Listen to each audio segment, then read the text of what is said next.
حبيبي محمد حبيبي محمد حبيبي محمد حبيبي حبيبي محمد حبيبي محمد حبيبي محمد حبيبي حبيبي محمد لكم أشتاق رؤيا حبيبي محمد شفيعي كيف أنسى أتوق ليوم به أسمو وألقى برؤيا منام أرى فيها محيا حبيبي محمد لكم أشتاق رؤيا.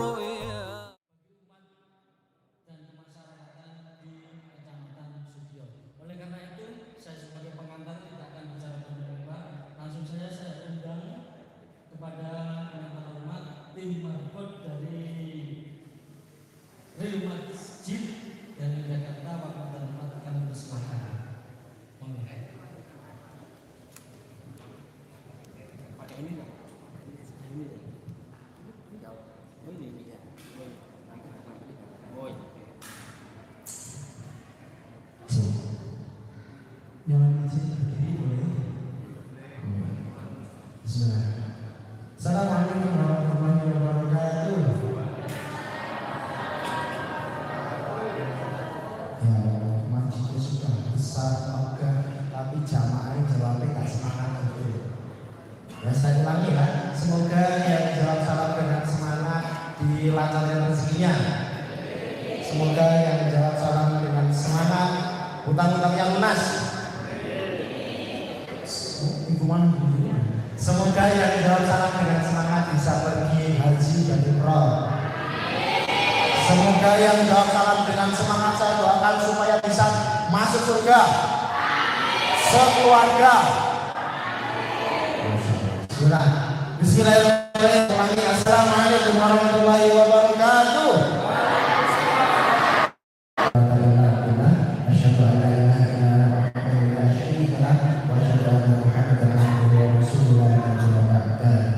Yang kami hormati para alim ulama, yang kami hormati seluruh jajaran pengurus Masjid Sayyidillah, dan yang saya hormati seluruh jamaah yang luar biasa bertahan dari Isya sampai sekarang, dan insyaallah nanti kita akan berada di majelis ilmu bersama-sama. Semoga kita dikumpulkan di surga dengan kondisi yang terbaik seperti ini juga. Tidak ada kata yang pantas kita ucapkan kepada Allah kecuali kata syukur kepada Allah, karena Allah mempertemukan kita pulau Sahari Canggih, teman-teman dari Real Masjid di Jakarta. Ya, kenalan dulu ini, saya Marbot Ijal. Mungkin insya Allah panjenengan semua bersama ya oleh teman-teman Marbot dari Real Masjid di Jakarta. Alhamdulillah kita bisa silaturahmi ke Masjid Sayyidillah, masjidnya Mekah, AC-nya 12. Aku lo mau kencang-kencang itu AC ya, AC-nya 12 setengah kali gitu. Jamaahnya masih luar biasa, rasanya kayak dieng masih ini. Gak apa-apa, mulai pernah ada waktu sokro, rasanya berjelas waktu sokro. Waduh, alhamdulillah. Maka sematanya kita mengucapkan syukur dengan ucapan hamdalah bersama-sama. Alhamdulillah. Salawat serta salam senantiasa kita curahkan kepada Nabi Allah Nabi Muhammad SAW, Nabi Suri tawadah kita bersama, contoh kita, bahkan beliau rela menangis setiap malam untuk kita semua. Semoga kita adalah hamba yang akan mendapatkan syafaat yang dirinya. Bapak Ibu mohon izin ya, saya anak muda berdiri di depan bukan berarti menggurui. Kita nanti masih anak-anak muda, tidak bermaksud menggurui. Kita hanya ingin sharing, kita hanya ingin cerita, dan kita nanti pulang ke jejak ingin membawa cerita yang luar biasa dari Masjid Sayyidillah ini. Oh, kita ceritakan kepada Marbot. Oh, tapi itu. Masya Allah. Coba, suaranya beda sasaran. Insya Allah kita ceritakan juga. Perkenalan dulu nggih, mohon izin. Kita itu Real Masjid, kok jenenge Real Masjid? Ngopo kok jenenge Real Masjid? mohon izin, dulu namanya kita itu Muslim United. Kalau panjenengan perso ada event kita ngumpulkan para asatid didudukan bersama dalam event Muslim United. Nah, dulu kita berangkat dari event-event seperti itu. Nah, di tahun ketiga itu masuk pandemi. Kita tidak bisa mengadakan event seperti itu. Kita sowan silaturahmi pada Ustadz, akhirnya apa? Beliau mengarahkan pada kita untuk membuat masjid. Dakwah itu nggak boleh berhenti. Dan dakwah yang nggak berhenti adalah masjid. 24 jam buka masjid itu. Nah itu. Kenapa kok ganti namanya jadi Real Masjid? Nah, ini sejarah singkat saja. Dulu kalau Muslim United itu tuh nyebutnya kepanjangan. Jadi kita singkat jadi MU. Nah pada tahun itu MU dari peringkat 1 turun ke peringkat 7. Nah, kita langsung lihat Liga Spanyol, Real Madrid juara 1. Wah kita ganti Real Masjid. Kemarin mau ganti Arema Masjid. Enggak jadi karena ada kasus Kanjuruhan. Besok ganti Persela kayaknya. Tapi Persela turun di Liga 2 nggak jadi lagi. Masalahnya kalah. Nah itu karena nama itu hanya wasilah, nggak mungkin ditanyakan. Kok kenapa namamu Bejo? Nggak ditanyakan. Nggak ditanyakan nanti sama Allah, nggak ada jawaban. Yang dimintai pertanggungjawaban adalah apa kontribusimu untuk umat. Nah itu nanti ditanya jawaban. Masya Allah. Nggih. Kita dari Jogja ingin membawakan kebahagiaan dulu. Boleh Bapak Ibu? Boleh? Perkenalan singkat, Masjid Real Masjid itu 90% dikelola oleh anak muda. Masih muda. Terus yang tua gimana? Berarti itu masjid khusus anak muda? Boten. Enggak ada masjid namanya masjid khusus anak muda, itu enggak ada. Nah, masjid ya untuk semuanya. Tua, muda, mau kaya, mau miskin, mau Muhammadiyah, mau NU, mau Salafis, semua masjid itu untuk semua. Nah itu masjid. Nah terus kalau anak muda yang ngurusin masjid, orang tuanya kemana? Orang tuanya kita muliakan. Orang tuanya kita hormati, benar-benar kita hormati. Orang tuanya kita bahagiakan. Bagaimana cara membahagiakannya? Seperti ini ya, bismillah, mohon izin. Sekarang saya mohon izin kepada bapak-bapak, ibu-ibu semua yang ganteng-ganteng, cantik-cantik, soleh-soleh, solihah, diangkat tangan kanannya, monggo. Ya, dilihat telapak tangannya. Insya Allah telapak tangan ini yang akan membuka pintu surga nanti. Insya Allah telapak tangan ini yang akan menggandeng keluarga kita menuju surga nanti. Monggo dilihat telapak tangannya. Ya Allah, dilihat telapak tangannya. Sekarang digoyang-goyangkan. Yang tangannya bisa goyang-goyang, saya doakan terhindar dari penyakit asam urat. Sing boten goyang, wallahu alam. Nah sekarang tangan ini akan membuat bahagia orang lain. Dengan cara gimana? Tempelkan ke bahu sebelah kanannya. Nah, ayo yang jauh agak mendekat, merapat. Sing tebih merapat, ayo. Ibu-ibu merapat dulu. Sudah merapat? Sekarang dipijeti, Masya Allah, Alhamdulillah. Yang capek seharian, yang udah capek seharian, yang udah lelah, capek kerja, silakan dipijiti, Masya Allah. Monggo, 2 tangan lebih afdal, monggo. Bapak boleh request yang pegel gini mas. Ibu sekarang dipukul pelan-pelan bahunya. Hai saudaraku, hai saudaraku, hai sedulurku, sehat selalu ya, bahagia selalu ya. Semoga rezekinya lancar, barokah, semoga dikaruniai anak solih-solihah, lancar rezekine, lunas utangnya, semoga bisa pergi umrah, bisa pergi haji di tahun ini ataupun tahun-tahun berikutnya.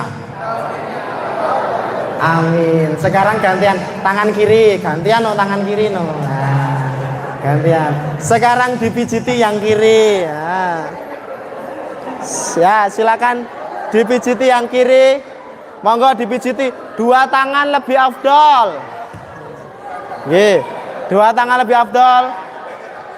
Monggo Ustadz yang bisa ruqyah boleh diruqyah. Sing kesel-kesel dari Allahu la ilaha. Sekarang kita doakan bareng-bareng. Hai saudaraku, hai sedulurku, aja ngantuk ya, aja ngantuk. yen ngantuk tak cium. Hai saudaraku, tak doakan semoga istrinya tambah sayang, tambah mati, tambah ayu. Semoga bapak-bapak yen paring arta lomo makin banyak. Amin. Semoga masuk surga sekeluarga, satu jamaah masjid, sak sendale, sak masjide, sak sing tukang adan. Amin. Oh, besok bapak-bapak rebutan adan. Wah, aku sih. Nah itu bapak-bapak, ibu-ibu jamaah semuanya. Masjid itu harus seperti itu, membahagiakan, bahagia. Islam itu membahagiakan, Islam itu menenangkan. Wah, Islam itu agama yang bahagia kok. Orang Islam niku yang di luar sana melihat Islam dari mana? Dari panjenengan. Orang Islam lihat jamaah habis sholat dari masjid sabilillah kok perengat-perengot, ya bingung. Iki mau neng masjid apa dijaluki dana toh? Bingung. Tapi kalau panjenengan keluar masjid bahagia, wah kok di masjid sabilillah bahagia banget. Jangan-jangan di sana dapat hadiah. Senang jamaah. Alhamdulillah. Bapak Ibu jamaah masjid sabilillah, itulah kebahagiaan kita yang ada di real masjid. Sekali lagi, real masjid itu masjid yang 90% dikelola anak muda, masih muda semua. Maka dari itu saya ingin bertanya kepada bapak-bapak, ibu-ibu semua yang sholat subuh di masjid sabilillah niku, banyak anak muda apa orang tua? Yang sholat duhur di masjid sabilillah, banyak anak muda apa orang tua? Sholat maghrib di sabilillah, anak muda apa orang tua? Anak muda. Sing sholat isya di masjid sabilillah, anak muda apa orang tua yang banyak? Kadang anak muda, tua. Ini kayaknya ada perbedaan pendapat ulama ini. Ada yang tua, ada yang muda. Sama, ternyata problematika hampir mayoritas masjid di Indonesia apa? Ternyata krisis anak muda. Sekarang saya ingin tanya, anak muda lebih suka nongkrong di kafe apa nongkrong di masjid? Nang masjid, si jitok sing jawab, ya Allah. Liane kafe. Anak muda sekarang lebih seneng nongkrong, lebih nyaman nongkrong di kafe apa di masjid? Kira-kira ada apa ya? Ada kopinya, terus ada apanya lagi? Ada wifi-nya, terus ada apa lagi? Ada temannya, terus ada apa lagi? Oh, gak pernah diseneni karo tak mire, terus ada apa lagi? Oh, gak pernah, gak mungkin tukang kafe apa yang punya kafe marah-marah. Mas, jangan minum kopi di situ, nggak mungkin. Makanya mereka nyaman. Ternyata itu Bapak Ibu. Ternyata itu anak muda kita sekarang itu lebih nyaman di masjid daripada di kebalik, lebih nyaman di kafe daripada di masjid. Nah, itu masalah bagi kita. Padahal di Indonesia itu ada 1 juta masjid. Bayangkan kalau Indonesia 1 juta masjid itu diisi anak muda semua. Bagaimana? Wah, biasa pasti. Nah, Bapak Ibu jamaah rahimakumullah, maka ketika kita roadshow niki, ketika kita sharing manajemen masjid dari Jogja sampai Lamongan, Bojonegoro, bahkan sampai Jabodetabek, kita apa? Yang kita gaungkan itu apa? Masjid darurat anak muda. Selain masjid darurat anak muda, masjid itu darurat media. Masjid wis apik seperti ini, tetapi media sosialnya kurang sekali. Nah, itu yang kita bawa dari Jogja. Kita nanti akan sharing diskusi saja. Kita nanti akan sharing diskusi, panjenengan punya keluhan apa nanti, semoga saja bisa kita solusikan bersama-sama itu nanti. Siap Bapak Ibu? Siap Bapak Ibu? Masih semangat. Siap Bapak Ibu? Gitu. Bismillah. Insya Allah malam hari ini kita nanti akan dibersamai oleh Mas Agung dan juga Mas Nanang Syifrozi. Beliau juga masih muda semua. Karena kembali lagi masjid itu mayoritas anak muda. Ini sebenarnya mau tak kasih profil dari Masjid Real Masjid karena belum ada. Nanti saja panjenengan beresani di sini nanti akan tergambar Real Masjid itu seperti apa. Saya ingin tanya, yang sudah pernah ke Real Masjid angkat tangan.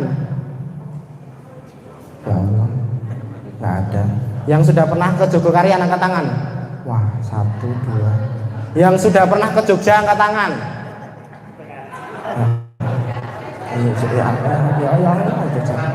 Arang-arang Mas ya Allah. Ibu bapak pengen ke Jogja, pengen ke Real Masjid mboten?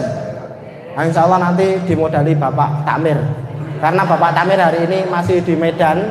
Nanti tolong titip pesan, insya Allah. Masya Allah, alhamdulillah. Enggih Bapak Ibu. Nanti panjenengan saya mohon ketika teman-teman memutar video dari Real Masjid jangan kaget, karena masjidnya itu kecil, masjidnya itu seperti kalau orang yang pertama ke sana pasti kesasar, kelewat. Kenapa? Masjidnya tidak seperti masjid. Kenapa? Masjidnya orang mengira yang paling sering orang kira itu bengkel. Ketika masuk ke dalam banyak rumput hijau dikira lapangan futsal. Semakin dalam banyak anak-anak, banyak tenda dikira panti asuhan. Nah, terus di sana juga banyak kucing dikira penitipan kucing. Masjidnya kita itu kecil. Karena apa Bapak Ibu? Mohon izin. Ini dimatiin ngoten niki. Cek, wah disenggol lagi. Mohon maaf, ada kesalahan teknis. Tapi suara saya pun kedengeran nggih. Alhamdulillah. Bayarannya kurang ngoten niki. Alhamdulillah. Nggih. Masjid kita itu banyak orang yang mengira bukan masjid dan bangunannya nggak seperti masjid. Orang yang datang pasti nyari kubah. Kubahnya mana? Masjid Sabilillah enten kubahnya mboten? Mboten ada. Ada. Keluar gede. Dari alun-alun kelihatan masjid tidak kubahnya, karena kita tidak bicara, bukan lagi saatnya kita bicara masjid itu tentang besi dan beton, bukan. Yang kita bicarakan adalah masjid itu tentang fungsi dan kontribusi. Alhamdulillah, bapak-bapak, ibu-ibu, saya hanya pengantar. Ijal ini hanya pengantar, dan insya Allah nanti akan disambung langsung oleh beliau Mas Agung, Mas Rifki Agung. Ya, monggo dengan nanti disimak dengan baik. Kepada Mas Rifki Agung, waktu dan tempat kami persilakan.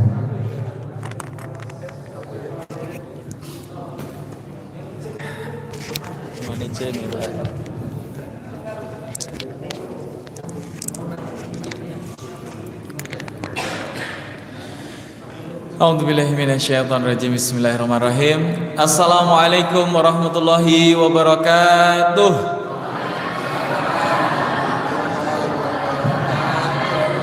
Alhamdulillahirabbil alamin. Asyhadu an la ilaha illallah wa asyhadu anna Muhammadar Rasulullah. Allahumma shalli ala Muhammad wa ala ali Muhammad. Amma ba'du. Yang kami hormati Bapak Pimpinan Ketua Ranting Muhammadiyah, yang kami hormati Ketua Takmir Masjid Sabilillah, dan yang kami hormati seluruh Bapak, Ibu-ibu, Ayah, Bunda, dan sahabat sekalian yang dirahmati Allah. Perkenalkan sebelumnya, nama saya Rifki Agung. Saya salah satu marbot di Real Masjid, bagian marketing sebenarnya. Nah, ini kita juga membawa rombongan. Nanti ada Mas Nanang sebagai amirnya di Real Masjid. Ada teman-teman dari media, Mas Yidan, Mas Wahyu, Mas Mahen. Bagian humas ada Mas Arif. Mas Ijal ini dulu lulusan Real Marbot Academy. Jadi kami itu bikin akademi untuk mencetak calon manajer masjid dan CEO masjid.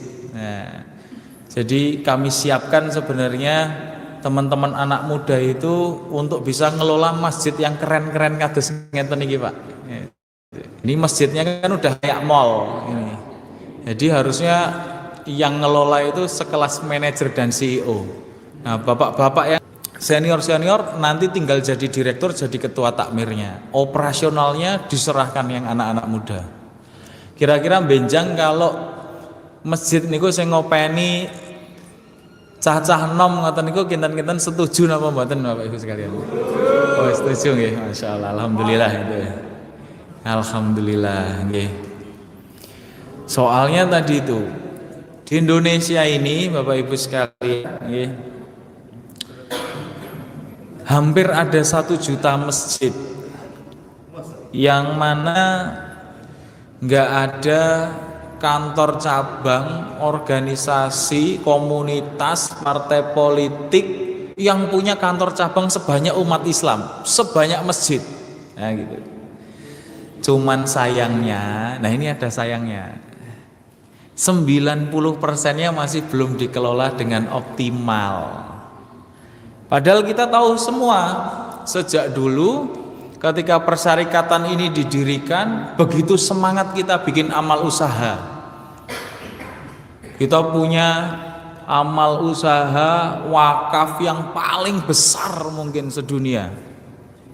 Bangun sekolahan, itu pun pinten sakniki. Universitas pun pinten, rumah sakit pun pinten. Bahkan kemarin PDM Bojonegoro punya SPBU, ya kan gitu.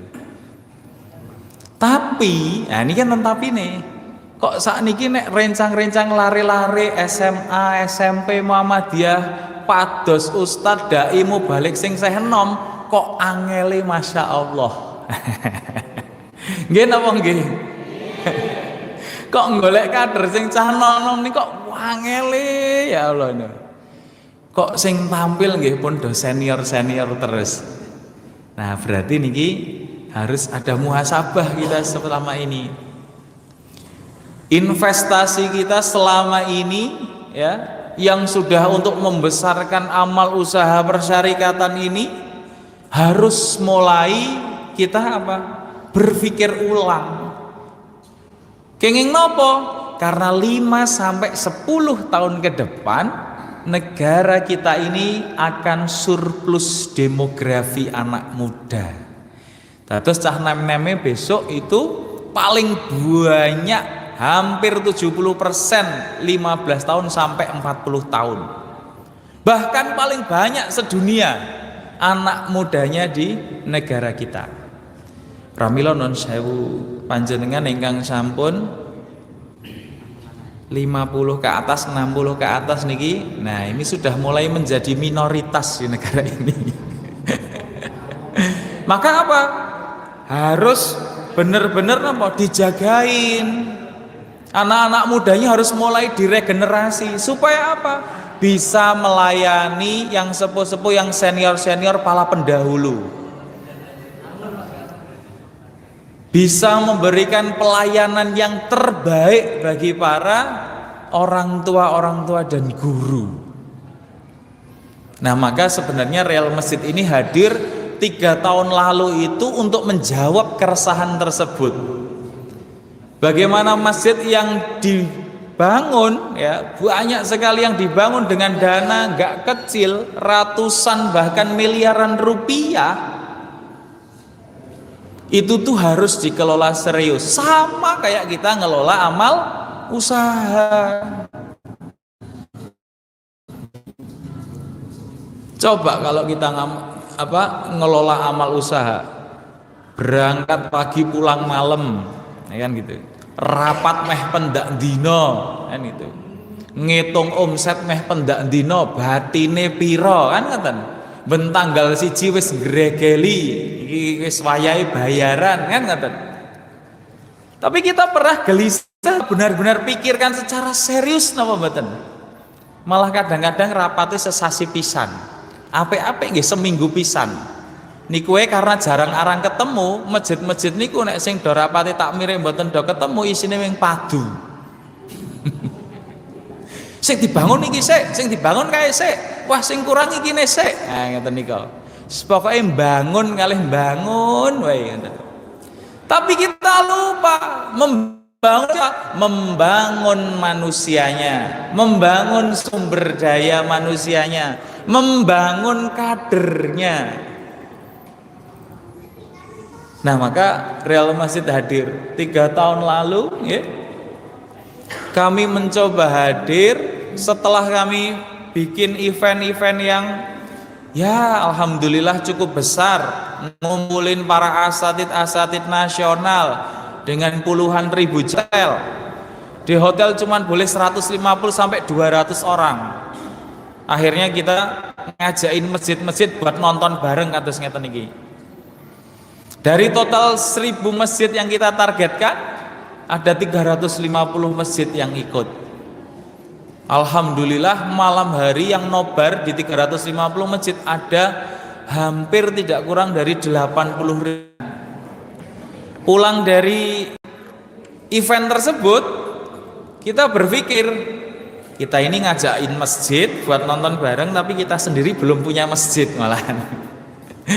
Nah maka itulah ya akhirnya kita terus bangun masjid hanya dalam waktu 3 hari.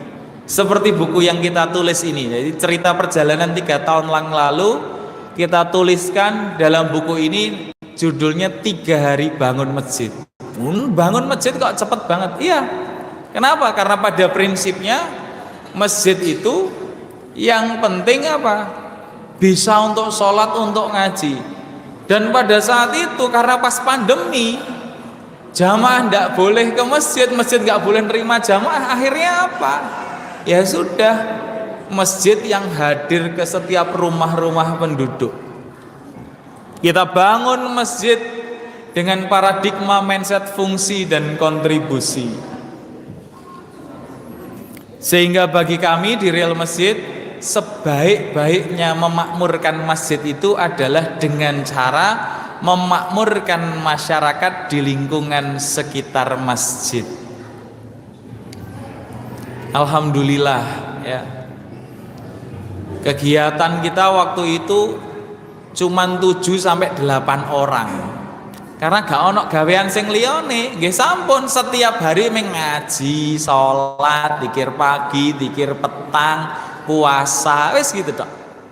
Sambil merancang program layanan fasilitas untuk para jamaah.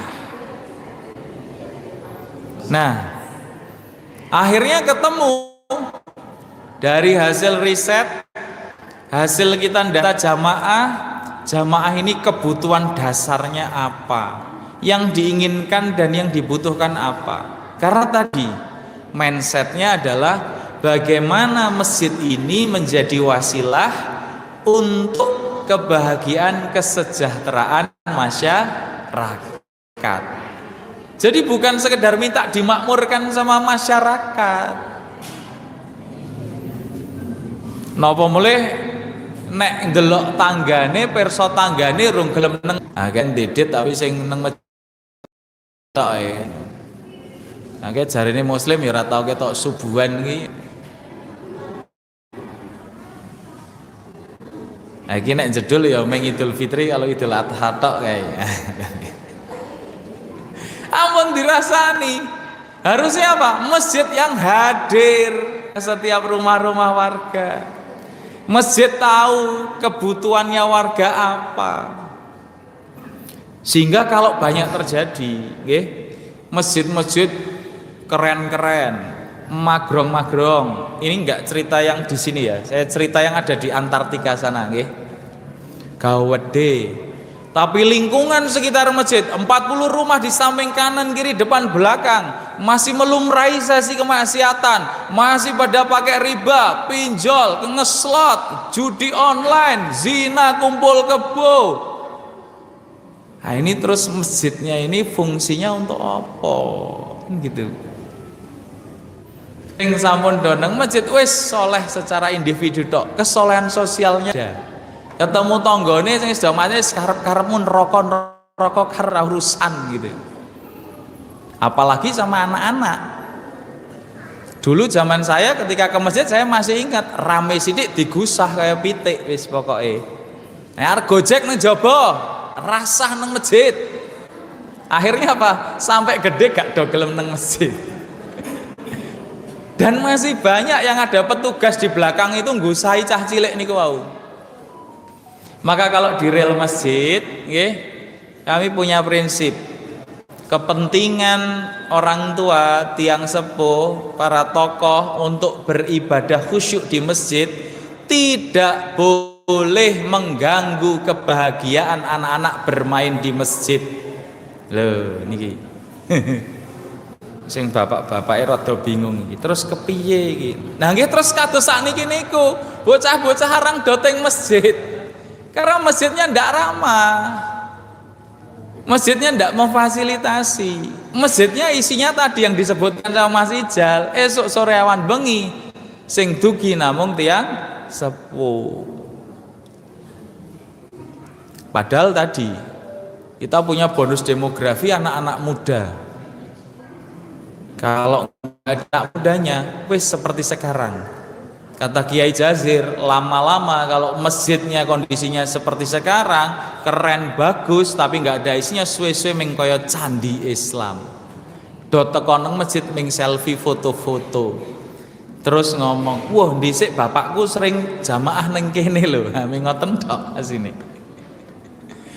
Nah, berawal dari keprihatinan ini, kami di Real Masjid itu mencoba bagaimana meriset, pengen mengembalikan putra-putri jenengan, anak-anak kita semua, anak cucu kita untuk kembali hatinya terpaut di masjid. Kira-kira kersono apa mboten? Kersono apa mboten? Iki kayak ragu-ragu lho niki. Iki ketoke sing ngomong nang kono ke marbot ya, marbot iki nang kene iki ming gitu. Rada beda. Nah, nanti kita cerita. Memang kita sedang mau meredefinisi kata marbot itu sendiri, bahwa marbot ini enggak hanya sekedar James Bond, penjaga masjid dan kebon, tapi bagaimana masjid ini ya nantinya benar-benar dikelola profesional.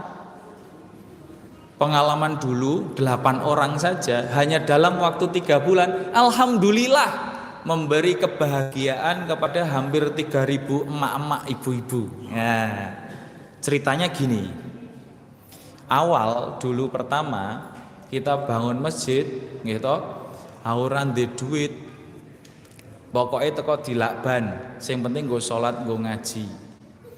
Terus akhirnya patungan bantingan, dapatlah itu 700.000 rupiah waktu itu.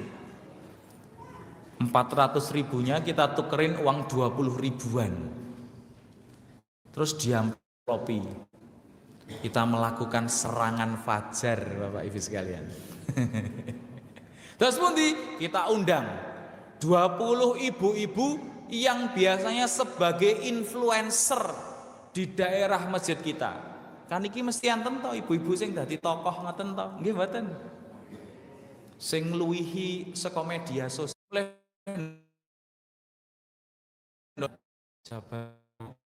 Nek perlu mangkat luwih gase, Mas. Bismillah Allahu akbar. Tibake luwih dibanding dunia dan seisinya. 5.000 dikali 7, 35.000. Nek saomah enten tiyang 5. Kita itu sekarang itu ya, saat niki Pak, ada satu media sosial ya yang bisa membius orang itu scrolling media sosial tersebut itu sampai 9 jam sehari. Dan itu dilakukan hampir 9 miliar akun. Padahal jumlah penduduk sedunia ini aja cuma 7 miliar. Berarti satu orang punya banyak akun, punya banyak handphone juga.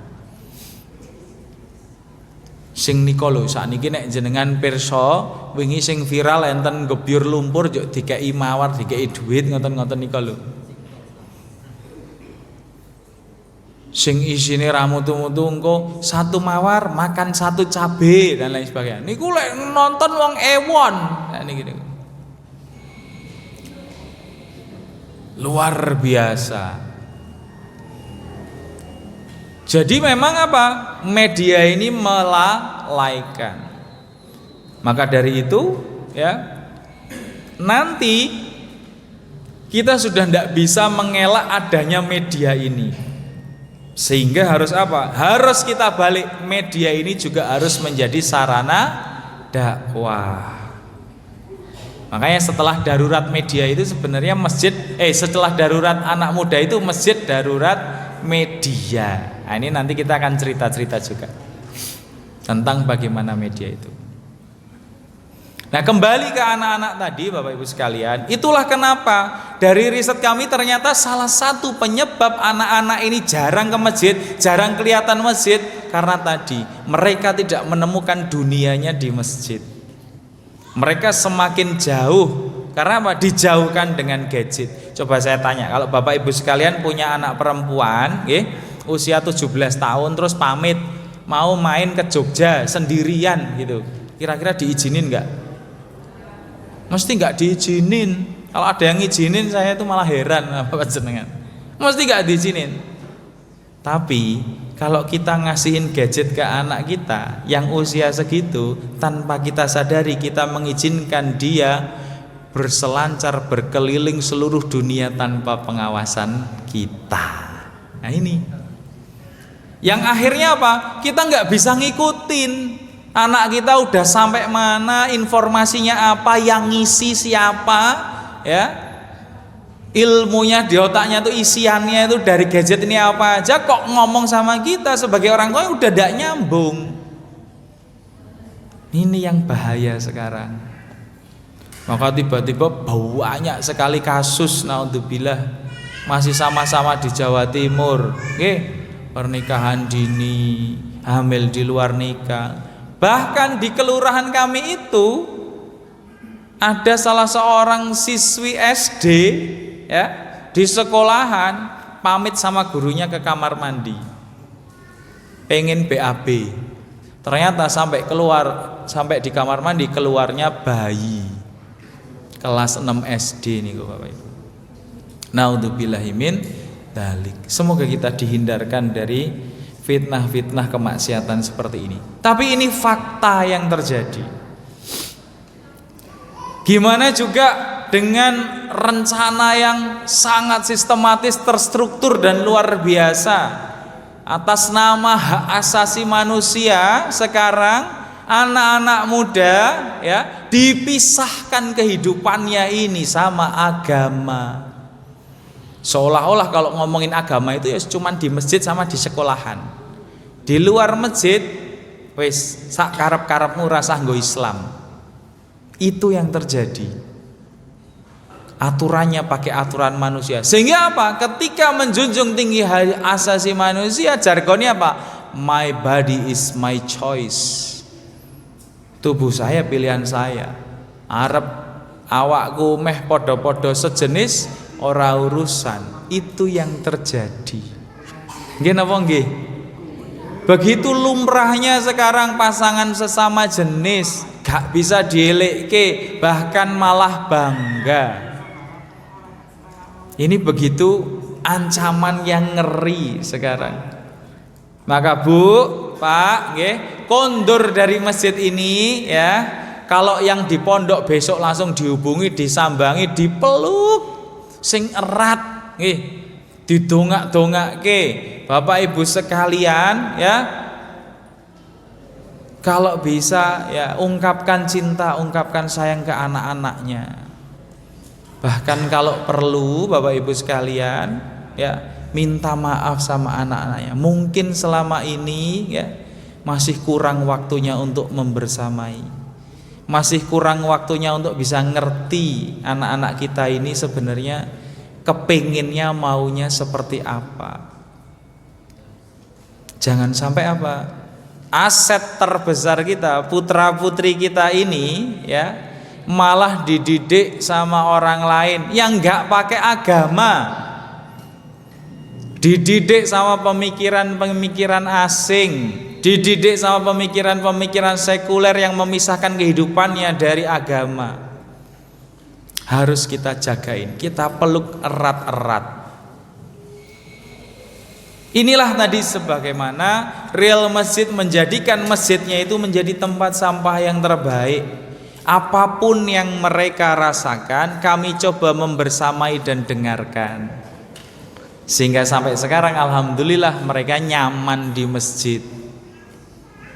Sehingga kalau sudah nyaman, kalau sudah percaya, mereka mudah diarahkan.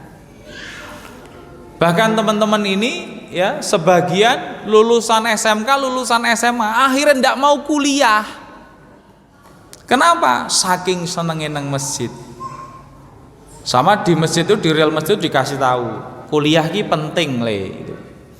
Dan pentingnya kuliah ki nggo ngerti nek janjane kuliah ki bener-bener ra penting asline gitu. Enggak, ini off the record aja ini, guyon aja ini. Kenapa? Ya ada, karena yang kuliah itu ya karena pandemi online terus. Jadi off cam wis yang penting bayar engko lulus. Itu. Ilmune mbuh bablas ra roh gitu. Ada juga yang kuliah di bagian media. Wis mengkon garap tugas ra diajari. Ketika di real masjid setiap hari interaksi sama masyarakat. KKN tuh setiap hari, kuliah kerja nyata tuh setiap hari. Bisa ngedit video, bisa ngedit desain, bisa berinteraksi ngelayanin jamaah, dan ilmunya dapat lebih banyak. Akhirnya saya banyak didatengin sama para orang tua teman-teman marbot. Mas neng real masjid ini diomongin, dikandani, didoktrin apa sih? Lah terus pundi Pak? Lah kok anakku gak gelem kuliah gitu. Malah gelemin neng masjid. Bahkan ada satu Mas Mahen itu kemarin bapaknya nemuin saya. Mas Agung, ini anak saya kok nggak mau ngekos, maunya tinggal di masjid gitu. Ya nggak apa-apa toh Pak, malah ngirit aku gitu. Saking senengnya tinggal di masjid. Nah maka Bapak Ibu sekalian yang dirahmati Allah, mari kita jadikan masjid ini benar-benar ramah anak-anak, ramah anak muda. Kita coba riset, kita coba cari tahu apa keinginan dan kebutuhan anak-anak muda. Lah kalau di real masjid itu dari hari pertama dibangun masjidnya, kita itu bikin program namanya program 3M. 3M ini senes 3 miliar Bapak Ibu. 3M ini makan dulu, makan lagi, makan terus.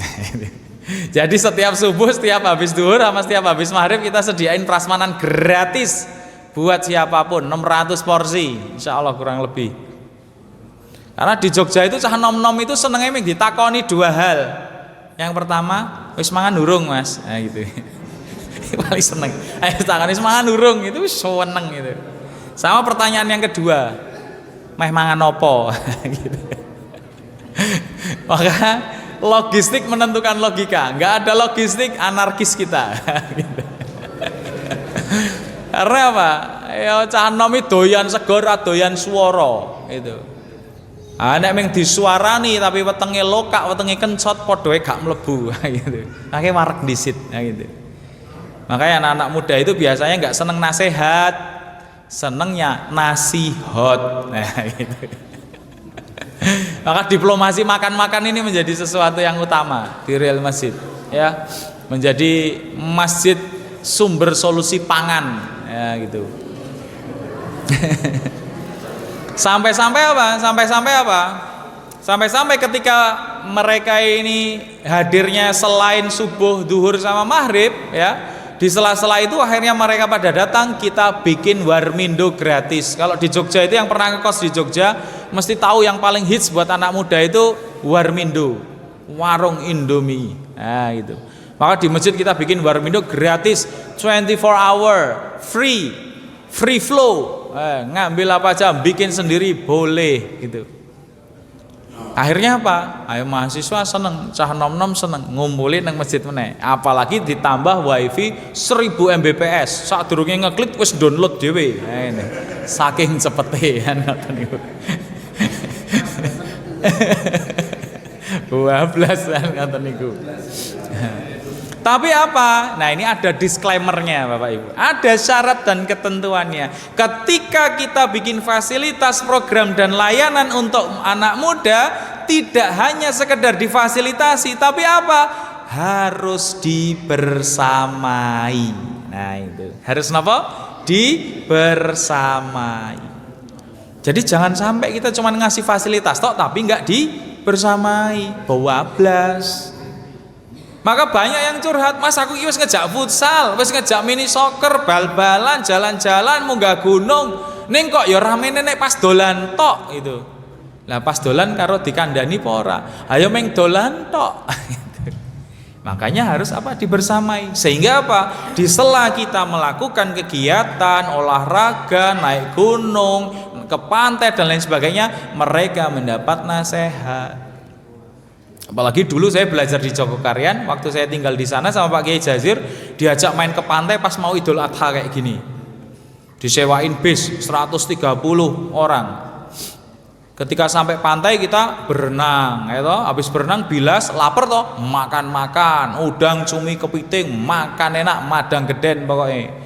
Habis tuwuk, Pak Kiai Jazir baru rawuh. Bismillahirrahmanirrahim. Assalamualaikum. Ya insyaallah 2 minggu lagi kita Idul Adha. Kowe tadi ketuane, kowe wakile, kowe seksi penyembelihan, kowe golek wedhuse ya gitu. Pembentukan panitia di pinggir pantai. Kira-kira nek ra gelem dadi panitia mulih rasah bareng bis ngoten niku mawon. Lah niku cah nom-nom, nggih. Akhire napa? Wah iki urung nyambut gawe wis piknik sesuk apa meneh bar nyambut gawe mesti piknik meneh. Semangat dadinya. Jadi kita harus punya banyak cara ini. Masuk ke anak muda ini harus tahu dulu keinginan dan kebutuhannya apa. Karena kita juga pernah ngajain teman-teman yang lulus dari pesantren, hafal hafiz 30 juz. Ketika kita ajak melakukan proses peleburan terhadap masyarakat, ngelihat kondisi masyarakat real yang terjadi, apa? Angkat tangan, Bapak. Ah kok rong do gelem salat iki. Ah kok isih do mendem iki. Ah kok isih do judi iki, piye lek ngandani iki. Padahal apa? Di pesantren kehidupannya ideal. Tiap hari ngapalin Quran. Wis pokoknya dari pagi sampai pagi lagi amalannya surgawi. Ketika melebur di masyarakat, nah sudah. Aku angkat tangan wis, aku mending soleh dhewe wae wis ben karep-karepe do neraka ora urusan aku ngono. Di real masjid nggak seperti itu. Kita pengen ngajain anak-anak muda ini jadi agen-agennya perubahan. Anak-anak muda yang mau digerakkan dan bisa mengajak sebanyak-banyaknya anak muda itu untuk diajak ke surga. Jadi akhirnya kita bikin 2 jalur, Bapak Ibu sekalian. Ada jalur pemikir, ada jalur penggerak. Jalur pemikir ini yang lulusan pesantren tadi. Mungkin hafal 30 juz, hafal hadis, tahu ilmu, sakofahnya luar biasa. Ini nanti bagian konten. Ada tim penggerak, kami ini rata-rata tim penggerak, pesantrennya sekolahnya sekolah kehidupan, ya toh. Jadi itu yang urusan nanti bikin desain, bikin video poster, ngumpulin jamaah, bikin acaranya yang bagus. Nanti setelah jamaahnya ngumpul, tadi tim pemikirnya yang ngisi, nah gitu. Jadi ada sinergi.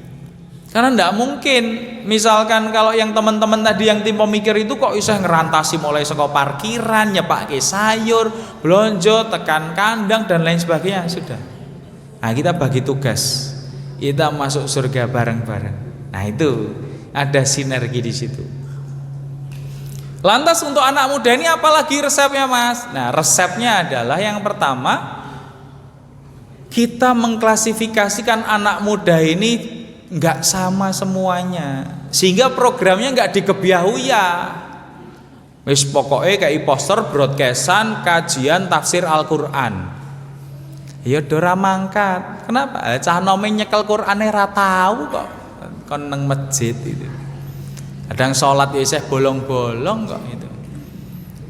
Maka di Real Masjid kami mengklasifikasikan anak muda itu ada 4 ring. Ring 1, ring 2, ring 3, ring 4. Nah ring 1 ini anak-anak muda yang sudah aktif mau jadi aktivis dakwah, mau ngelayani jamaah. Wis iki enggak perlu benefit apa-apa, enggak perlu insentif apa-apa. Wis ngerti lillahi taala, bismillah Allahu akbar, berangkat. Ada anak muda ring 2. Ya. Ini sudah hijrah tapi baru menjadi penikmat dakwah.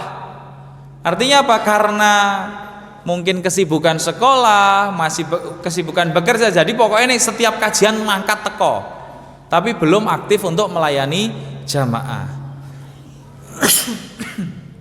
Lah ada anak muda ring 3. Anak muda ring 3 ini sinten? Anak muda yang baru hijrah tapi mungkin masih terindikasi maksiat, masih pacaran, boncengan lanang wadon, nutup aurat belum sempurna. Niki jargone tuku graji dibuntel koran, pamite ngaji ning jebulane pacaran. Nah niku. Ketoke nggarap aktivitas masjid, tapi ubyang-ubyung jarene rapat ana meng mangan bareng akhire. Nah gitu. Nah ini ring 3. Ring 4, anak muda yang masih memusuhi dakwah. Jadi kalau diajak ke masjid, diajak acara kebaikan, wis mesti nolak. Eleh ngopo urip sesuwe, urip gur mampir ngombe lapo. Santai sik, ngopi sik ngono to. Wis ngerti carane tobat to ya kan. Ngono. Sing biasane sajake duwe wong jero. Engko tak ngabari wong jero. Ngaten niku. Nah, maka di Real Masjid ini kami target dakwahnya adalah anak-anak muda ring 3 dan ring 4. Sehingga kenapa kok yang ditayangkan tadi kok nonton bioskop, Star Day Night, di auditorium, hahihi, santai makan-makan. Kenapa? Biar mereka nyaman terlebih dahulu. Lah terus ada enggak yang untuk ring 1 kajian dan ring 2? Banyak di Real Masjid. Bahkan apa? Dari Senin sampai Ahad niku full mesti jamaahnya. Kenapa? Kita memfasilitasi dari seluruh harokah. Makanya donggo betul jamaah piyambak-piyambak. Dados ketoke rame terus. Kita menjadikan masjid ini jadi ruang tengah. Namanya aja Muslim United, ya kan? Gak mungkin Islam itu dimenangkan Allah itu tanpa adanya ukhuwah Islamiyah, gak mungkin. Jadi kita menjadikan Real Masjid ini jadi ruang tengah. Siapapun boleh pakai fasilitasnya asal akidahnya bener. Nah gitu. Maka teman-teman, Ustadz Sunnah, Ustadz Afifi Abdul Wadud, Ustadz Amir As-Soronji, ya pada ke Real Masjid. Meskipun kalau malam Ahad itu yang anak-anak muda ya isih genjreng-genjreng gitaran. Tapi mboten didukani gitu loh. Meskipun beliau menganggap musik itu haram. Wis Mas Nanang terusno. Gak ono iki sing model pendekatan seperti ini. Sehingga apa? Mereka bisa mengakses ilmu itu dari berbagai guru. Kita dewasakan, pilio gitu loh. Pilio. Karena apa? Bertahap, bertingkat kita. Nanti kalau yang dari ring 4 ke ring 3, ring 3 ke ring 2, ring 2 ke ring 1. Ayo. Sing Muhammadiyah difasilitasi, sing NU difasilitasi, teman-teman jamaah tabligh difasilitasi, kajian pemikiran difasilitasi. Ayo. Videonya ayo Mas, kaget aku. Nah, jadi itu yang kadang-kadang napa nggih agak sulit, begitu sulit kalau di masjid-masjid kita ini yang masyarakatnya benar-benar majemuk. Nek Jumatan wis adane sepisan ya sing adan pindho nang masjid sing adan pindho mesti. Nek sing dikirane biasane jahar ya nang nggone masjid jahar, ora mungkin nang masjid sing sir. Nah di Real Masjid ndak seperti itu. Sapa sing imami manut sami'na wa ata'na. Ayo. Wong kita itu Islam ini banyak persamaannya kok daripada perbedaannya. Fokus di persamaannya aja ayo kita. Sing beda-beda masalah furuk ora usah diperuncing. Makanya kita jangan sampai salah menentukan musuh. Musuh kita itu bukan sesama saudara muslim. Musuh kita itu Yahudi dan Nasrani. Orang-orang yang membuat pemikiran sekuler liberal radikal itu. Nah ini itu kita dudukkan sejak awal. Sehingga apa? Ketika teman-teman anak muda ini ke Real Masjid, mereka benar-benar kita bekali untuk tahu Islam itu bangunan yang besar secara utuh. Mana tiangnya, mana pintunya, mana ruang tamunya. Sehingga apa? Mau dapat apa saja mereka sudah bisa menempatkan dengan baik. Gak bingung lagi. Nah ini yang seharusnya apa? Kita memutus generasi mboten udrek-udrekan melih. Kita memutus generasi muda yang ke depan ini anak cucu kita itu harus punya mental saling memberikan uzur. Nah itu. Mentalnya respect terhadap sesama muslim. Itu yang dijunjung tinggi di real masjid. Makanya ustadz-ustadznya macam-macam dan alhamdulillah kerso rawuh dumugi sedanten. Kita tidak membatasi, tidak nutup. Mas Arif itu kalau ditembungi apalagi bioskop ya, mungkin di real masjid ini kita punya bioskop. Ini mungkin salah satu-satunya masjid di dunia ini yang punya bioskop mungkin itu. Itu sampai full jadwalnya. Dipinjam sana sini wes monggo difasilitasi. Dulu ceritanya ini kok jadi bioskop tuh gini. Kita bikin kajian namanya kelas kisah Nabi. Jadi dari Nabi Adam sampai Nabi Isa itu 35 pertemuan. Terus Rasulullah SAW itu 24 pertemuan. Terus sekarang lanjut kelas kisah sahabat, ini 100 sahabat sama 100 sahabiah. Kita iklannya nggak pakai poster tapi pakai video thriller, kayak macam film box office kalau mau rilis itu. Ternyata anak-anak muda banyak yang suka. Iki kajian apa iki? Ming storytelling. Ustadz padahal tidak terkenal. Ustadz Pak Gohardian jenengan mesti nggak ada yang perso. Oneng Yojo ya ora terkenal kok ya. Tapi online sing nonton nganti petang ewu ya gitu. Kenapa? Karena mereka tertarik dengan konteksnya. Padahal sing diceritake kontennya sama. Konten tentang sirah nabawi.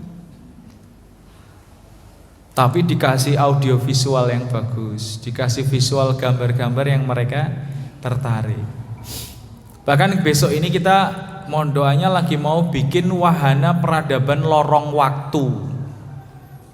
Jadi di Indonesia ini hampir tidak ada ya tempat wisata edukasi anak-anak yang menggambarkan, menceritakan tentang kondisi masa emasnya peradaban Islam. Padahal cuman peradaban Islam yang pernah berhasil selama 1300 tahun menguasai hampir 2/3 dunia. Banyak saintis, banyak pejuang, banyak sahabat, banyak para kesatria itu yang benar-benar bisa diteladani. Kita punya karakter apa saja, para sahabat dulu sudah punya semuanya, tinggal kita mau mencontoh siapa. Maka kita pengen besok kalau wahananya ini udah jadi, ketika anak-anak masuk keluar mereka akan punya idola yang baru, idola yang real. Mereka pengen jadi Sa'ad bin Abi Waqqas, mereka pengen jadi Abdurrahman bin Auf, mereka pengen jadi Muhammad Al-Fatih, mereka pengen jadi ilmuwan seperti Ibnu Firnas, Al-Khawarizmi, Ibnu Sina, seperti itu. Sekarang nggak pernah dikenalkan ketika nenggone tempat hiburan anak-anak ya sonone odong-odong, ya. Foto selfie, ya, belas gak edukatif itu. Nah kita pengen masjid itu jadi sarana edukasi anak-anak tadi, sarana tempat bermain yang edukatif, sehingga anak-anak kita nggak terasa, oh ini jebulane ini mau sepanjang perjalanan ini kajian toh. Ngerti nih delok gambar apik, tokoh-tokoh apik diceritani kisah-kisahnya gitu. Nah itu kita sedang bikin nanti di lantai 2 di real masjid. Nah maka Bapak Ibu sekalian dirahmati Allah ya, itu sebenarnya kami memperkenalkan tentang real masjid. Bukan perkara benar dan salah, tapi kami kasih disclaimer bahwa kata guru kami Kiai Jazir mengatakan, jangan tiru Jogokarian, jangan tiru Masjid Al-Falah Sragen, jangan tiru real masjid. King napa? Sesat. Tiru masjidnya Rasulullah. Nah, gitu. Karena kita semua ya, masjid-masjid ini kami Jogokarian, Al-Falah Sragen juga cuman beristihad untuk ngikutin masjidnya Rasulullah. Maka panjenengan semua pokoknya fokusnya adalah niru masjidnya Rasulullah. Yang dicontoh sebaik-baik contoh adalah Rasulullah sallallahu alaihi wasallam.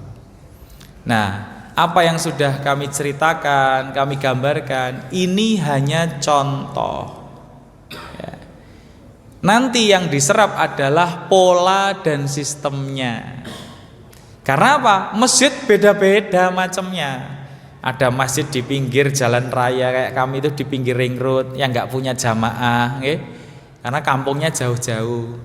Ada masjid yang di dalam perkampungan kayak Jogokarian. Ada masjidnya punyanya Pemkot kayak Al-Falah. Ada masjid yang di kantor, di sekolahan, di pinggir jalan buat musafir, beda-beda. Maka disesuaikan dengan target jamaahnya. Yang kita pelajari adalah polanya dan sistemnya. Turunannya, program, layanan, dan fasilitas disesuaikan keinginan dan kebutuhan jamaah. Bisa jadi cocok di Real Masjid tapi nggak cocok di Sabilillah. Bisa jadi cocok di Sabilillah nggak cocok di Jogja. Nah gitu. Jadi ampun diambil mentah-mentah. Harapannya habis ini kita ada tanya jawab dan diskusi. Ngaten nggih? Mungkin itu sebelum Mas Nanang, apa langsung kita tanya jawab Mas Nanang? Baik. Menawi mengkaten kita buka sesi tanya jawab. Semonggo Mas Ijal. Nggih. Monggo Pak sami diunjuk. Oh enggak ada ya.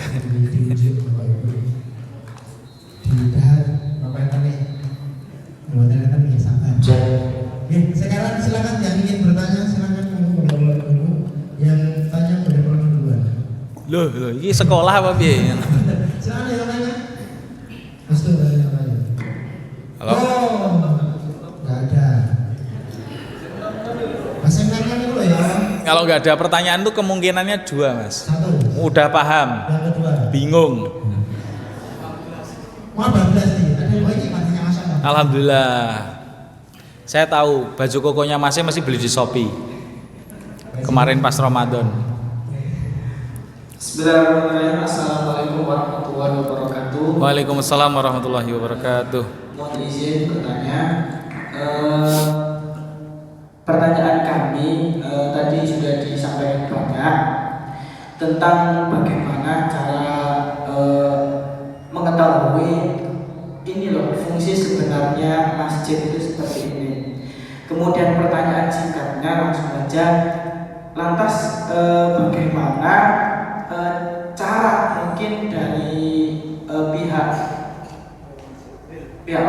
masjid itu untuk memberikan barangkali solusi atau tips untuk misal di Masjid Sabilillah ini khususnya untuk menarik perhatian anak-anak muda yang di sekitar sini itu caranya itu bagaimana? Seperti itu. Terima kasih. Assalamualaikum warahmatullahi wabarakatuh. Waalaikumsalam warahmatullahi wabarakatuh. Ini pertanyaannya bahaya Mas. Kalau tak jawab engko kok dukun. Harung pernah rene kon ngekeki solusi. Artinya apa? Ya maksudnya sebenarnya jauh yang lebih tahu panjenengan dan Allah Subhanahu wa taala. Tapi polanya seperti ini. Polanya seperti ini. Lah nggih nanti kira-kira aku meng dikira ngawur ra mikir blas ngono kayak solusi. Kenapa? Saya belum tahu tipikalnya seperti apa, demografinya kayak gimana, need and want-nya anak-anak mudanya gimana, nongkrongnya biasanya di mana, mereka penghasilannya sebulan berapa, motornya naiknya apa, handphonenya mereknya apa, pakai datanya pakai apa. Gitu. Loh. Jenengan bisa senyum ya, bisa ketawa, tapi ini real yang terjadi.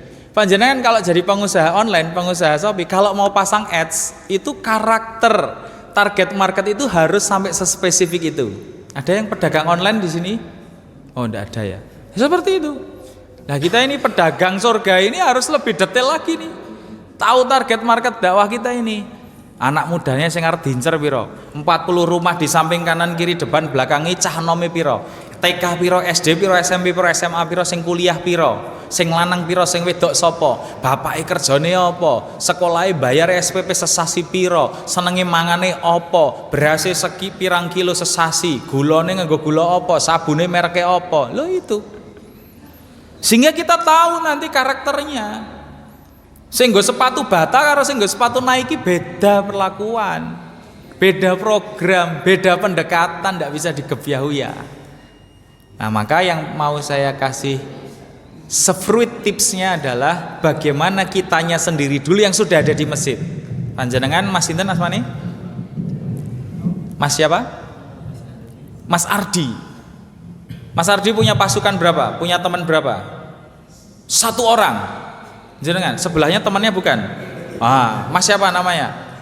Mas Aan. Ada teman lagi enggak yang di sini? Ojo ngaku-ngaku loh. Mana? Ada lagi enggak? Sebatas kenal saja. 2 orang lah, katakanlah 2 orang ini. Ya. Jenengan subuhan mesti di sini. Salat subuh mesti di sini. Lah mau sing ditakoki sabilillah. Oh, contoh. Oke, siap. Tak kira ki wis remajane fisabilillah ya, aku wis seneng ya tak contoni. Contoh jenengan jadi remaja fisabilillah ya, 2 orang, Mas Ardi sama Mas Aan. Salaman itu komitmen berdua. Yo, 40 dino kita perbaiki hubungan kita sama Allah. 40 dino kita bangun Baitullah sama Baitul Quran. Nah, itu pondasi stepnya dulu. Sebelum keluar ke diri kita dulu, kita isi bahan bakarnya itu full tank. Saniki nek kendaraan mboten enten bahan bakar mbok apike kaya ngopo mereke Rubicon ra ono bensine saged melampah napa mboten? Mboten saged. Maka apa? Harus punya bahan bakarnya dulu. Cadangan minyaknya, bahan bakarnya itu harus ada. Maka apa? Diri sendiri ini mentalnya harus diperbaiki. Caranya gimana? Perbaiki hubungan sama Allah. Jaga kesadaran hubungan sama Allah. Maka kalau di real masjid itu sebelum melangkah nanti ketemu jamaah, sebelum kita melakukan sesuatu, diinstal dulu frekuensinya harus sama. Di kami itu sampai ono prinsip sing ngurusi masjid, sing dadi pengurus masjid iku nek sing ngurusi masjid, ra tau ngurusi masjid, ra tau ketok subuhan, rasah melu ngurusi masjid, dadi jamaah wae gitu. Karena akeh sing dadi perkara ngoten niku, ra tau ngetok nang masjid, tekone ning pas rapat ngisruh gitu. Ini itu ting-ting Antartika, Pak, mboten ting mriki, saestu. Ampun tersinggung jenengan. Nah, artinya apa? Melazimi menegakkan Baitullah dan Baitul Quran. Ini stepnya nanti pondasinya ada Baitullah, Baitul Quran, Baitul Mal, Baitul Muamalah. Ini Baitullah sama Baitul Quran dulu. Maka di real masjid itu marbot itu wajib ikut daily activity. Dari mulai jam 3 pagi itu mereka sudah dibangunkan untuk melakukan tahajud minimal 1 juz. Ini kunek rangetok tahajud, Pak. Itu habis syuruk itu minimal kon sarapan push up 99 kali karo ngapalke Asmaul Husna nek perlu niku. Ndi rano videone push up, Mas. Kok dikira ngapusi ya aku, Mas. Aku ngomong videone muncul ngono lho, Mas. Lah, ngene. Jadi saestu tenan niku. Ben mentale dadi. Napa melih nek masbuk salat fardu masbuk 1 rakaat mawon niku marbot niku kon keliling kampung. Goleki wong sing ndung salat dijaki salat kenalan foto selfie. Ora macem-macem pokoke niki. Jadi mentale niku kudu dibentuk dulu. 2 orang ini dulu aja ndak apa-apa, tapi komitmen istiqomah. Belum sehari itu minimal ngobrol sama Allah itu, diskusi sama Allah itu minimal paling enggak 5 jam. Apa? Tilawah. Saniki enggak ada mukjizat yang turun di muka bumi ini kecuali napa? Al-Qur'an. Mung gandrek niku saniki wis ra ana tongkat Nabi Musa ra sembelah lautan ming garek Qur'an. Maka lazimi Al-Qur'an. Bahkan saking dene kita itu melazimi Al-Qur'an, kita ngajak ribuan anak muda kemarin itu untuk kampanye Qur'an. Ayo maca Quran bareng-bareng nang KRL, maca Quran bareng-bareng nang Trans Jogja, maca Quran bareng-bareng nang titik 0 km Yogyakarta. Ben PD sing digenggem ing HP terus, mushaf Quran niku ya digenggem, diwaca, dipahami, diperjuangkan. Mas Aan sama Mas Ardi pernah khatam Quran 30 juz? Pernah pasti. Pertanyaannya bukan itu. Pernah khatam terjemahan Al-Qur'an 30 juz? Udah belum? Padahal umure piro sakniki? Oh, tapi mungkin baca Arabnya langsung paham artinya ya, dadi ora perlu maca terjemahane. Kula nggih keturunan Arab, Pak. Arapati genah karo Arapati bek. Niki ribuan anak muda turun ke jalan, bukan buat demo, bukan buat nuntut turunnya BBM, buat ngaji bareng. Mriki daerah napa? Sugiyo nggih. Nah, maka besok jenengan Mas Aan ya sama Mas Ardi, ibu-ibu kula paringi pengumuman. Jangan mau anaknya putrinya dilamar sama Mas Ardi sama Mas Aan kalau Mas Ardi sama Mas Aan belum mimpin baca Quran bareng 1000 anak muda di alun-alun Sugiyo. Nah, ngoten lanang tenan niku. Jadi harus apa? Punya semangat nih. Cah nom dijaki maca Quran bareng, gitu. Baru kuwi engko pindah nang masjid. Dadi alun-alune diramekke. Di titik nol kemarin. Cantem kabeh niku. Acarane ora mung ngaji, tapi acarane ana pengaosane. Pengaosan niku bagi-bagi kaos ngoten nggih. Ya, kaose dadi padha kabeh pengaosan niku.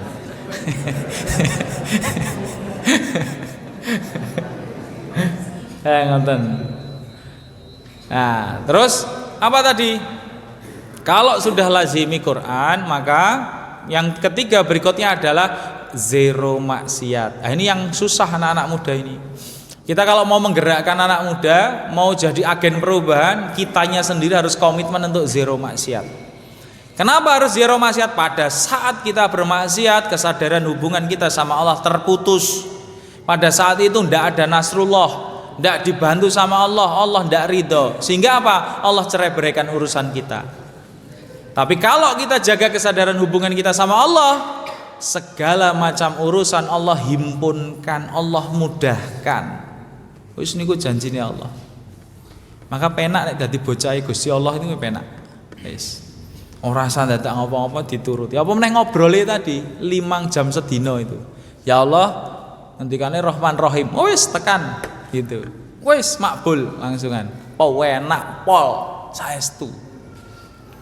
Tapi kalau kita mulai apa? Ngegongke awake dhewe iki nek ra aku ra iso, iki kudu aku iki. Iki kudu nganu iki. Nah, itu wis ambiar bablas kabeh. Maka bergantung hanya kepada Allah. Manusia itu, kita itu tidak bisa apa-apa, nggak punya apa-apa, bukan siapa-siapa. Maka inspirasi, ide yang terbaik itu adalah yang dieksekusi.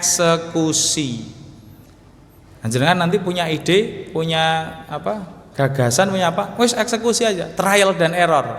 Sebaik-baik ide dan inspirasi adalah yang dieksekusi. Nah gitu. Jadi kalau misalkan kok kita itu ya masih percaya sama diri kita, tidak percaya sama Allah gitu toh, wis bubar wis. Ide apapun dari manusia yang datangnya dari kita wis mesti elek. Maka untuk kita bisa tahu kalau itu benar-benar datangnya dari Allah, jajal. Satu apa? Urusannya niat karena Allah. Yang kedua, kalau sudah niat karena Allah harus sesuai dengan syariat Allah. Ittiba Rasulullah SAW. Wis iku wae syaratnya. Maka mau ngelakuin apa aja kalau nggak melanggar hukum syara, jalan. Bismillah Allahu Akbar. Nanti baru kita bisa evaluasi. Oh ini kok nggak ini, kok nggak ini, kok nggak ini. Apalagi ya kita usahain. Wes gitu. Dan dakwah ini bukan untuk kita itu mendapatkan hasil gitu enggak. Karena hasil itu ranahnya siapa? Allah Subhanahu Wa Taala. Menang itu udah urusannya Allah. Tapi ranah yang kita kuasai adalah berikhtiar, berusaha, lakukan. Nah tadi untuk ngajak anak-anak muda gimana? Tahu dulu di data anak mudanya. Oh si A, si B, si C, si. Terus caranya piye? Ki wonge nang ndi? Nang omah jam pira? Nomor HP-ne ndi? Sesuk ketemu kapan? Nah, dijaki ngopi, nglunggui nanti gitu. Dibikin apa? Nyaman terlebih dahulu. Lah nek dhewe rong taun masjid jenengan moro nggo gamis wis mesti ngadoh. Wah iki malaikat iki aku iki. Angel iki mesti meng nerokok aku iki men iki gitu. Jadi apa? Baik pendekatan ya supaya nyaman. Karena dakwah harus dengan bahasa kaumnya, Bos. Dibikin nyaman dulu, percaya tadi balik lagi apa? Yang penting enggak ngelanggar hukum syara, wis.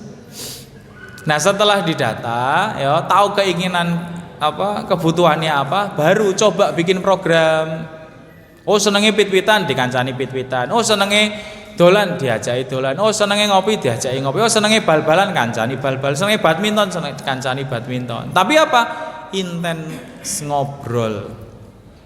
Dan kita harus punya mental sebagai anak muda apa? Mental melayani. Sehingga ketika setiap ketemu sama teman anak muda yang baru, yang ada di bayangan dan pikiran kita apa? Apa yang bisa kita bantu? Itu aja. Ketika mereka terbantu, ya, mereka mendapatkan kontribusi dari kita, sudah kepercayaan muncul. Nah itu fungsinya. Dan ini terinstal semua sama teman-teman yang ada di Real Masjid. Maka ketika ada anak muda yang datang ke Real Masjid, mereka nggak ngerasa sendiri, mesti langsung dapat teman, mesti langsung dikancani, digawe wedang, dijagongi dan lain sebagainya. Maka karena kami itu ya bukanya 24 jam Bapak Ibu sekalian ya, yang Allah datangkan itu wis macam-macam. ODGJ ya sering gitu ya, cacah nom yang stres gitu ya no itu. Bahkan penipu DPO Polrestabes Surakarta itu penipu 13 miliar itu ada ketangkep ya di Real Masjid. Neng Real Masjid wis 2 minggu. Dikasih fasilitas sandang pangan papan, turu malah bahkan difasilitasi mobil buat nganterin bantuan. Tiba-tiba saya ditelepon karo Pak Polisi, "Mas Agung, ada enggak ini atas nama ini fotonya kayak gini?" "Wonten Pak niki," ngono to. Terus pundi? "Wah, itu DPO wis bar nipu wingi nang gereja ngaku murtad. Nah ini di Real Masjid ngaku mu'alaf tobat. Malam Jumat tak ajakin Al-Kafian sama Yasinan. Akhirnya polisinya datang berikut orang-orang korban yang udah ditipu. Ya udah keluar dari masjid melangkahkan kaki langsung dikecrek. Pas itu karena difasilitasi kaos ya, kaosnya tulisannya Muslim United. Sik kon ganti. Gawake baju koko. Kok ndak mispersepsi ya itu. Saking kita melayaninya dengan baik di masjid, dia di penjara, dijauhi keluarganya. Yang ditelepon siapa? Mas Nanang, jenengan yang mau nerima saya. Keluarga saya udah nggak mau nerima saya lagi. Boleh nggak besok keluar penjara saya balik lagi ke Real Masjid? Coto ini. Untuk residivis itu. Akhirnya apa? Balik lagi bener ke Real Masjid. Sangoni wis balik oneng asalmu itu. Itu saking dene masjid itu terbuka bagi siapapun, kita husnudzon bagi yang datang. Ora keweden infake dibobol apa meneh wis brankas abot. Kan saking dene ben ra dicangkihkan gitu. Makane brankas. Itu mesti ikut ceramahnya guru saya dulu gitu. Kalau pakai kotak infak, lek do infak mesti ming 100-200 nek go brankas mesti puluhan yuto. Nah, gitu. Sekarang zamannya udah pakai kris. Brankasnya mau ditinggal scan, mau dari mana berapapun enak. Kalau di brankas masukin 50 juta saya kangelan nih Pak. Tapi nek pakai kris scan, klinting kapan saja di mana saja. Nah, sekarang modelnya pakai kris. Nah, tapi krisnya ditempelin diganti, makanya harus via online itu punya media sosial yang resmi. Maka tadi ya Mas Aan sama Mas Ardi ya caranya itu jenengan satu ngisi bahan bakar dulu, yang kedua punya target. Kalau kita tidak punya target, nggak punya tujuan, tidak punya goals, bingung menentukan di mana. Saya tadi dari Bojonegoro ya, karena punya map Masjid Sabilillah Sugiyo itu meskipun di map tadi itu kira ya kurang menit ya mau ya nek saka Bojonegoro 1,5 jam ya, 1,5 jam itu estimasi harusnya sampai sini 19.35. Karena punya target, punya tujuan, pokoknya pas tahiyat dhewe wis tekan kono, jam itu kurang sak menit pun tekan mriki alhamdulillah. Karena ada target, ada tujuan. Saya kira belum pernah ada yang Bojonegoro sampai sini ming setengah jam luwih ngono gak ono iku. Ya memang penumpangnya nanti mabur-mabur ya. Gitu. Rasane sikile iki mentok terus gase niku, masyaallah. Dilengki mobilnya stiker Real Masjid rapopo ben dianggep buruk kayak ngene gitu. Alhamdulillah. Itu karena kita punya tujuan. Sehingga apa? Kalau kita sudah punya tujuan, kita bisa jelas menentukannya. Kita mau treatment anak muda ini dengan apa? Ya, kapan, di mana, pakai apa? Nah, itu ngomongnya gimana? Enak.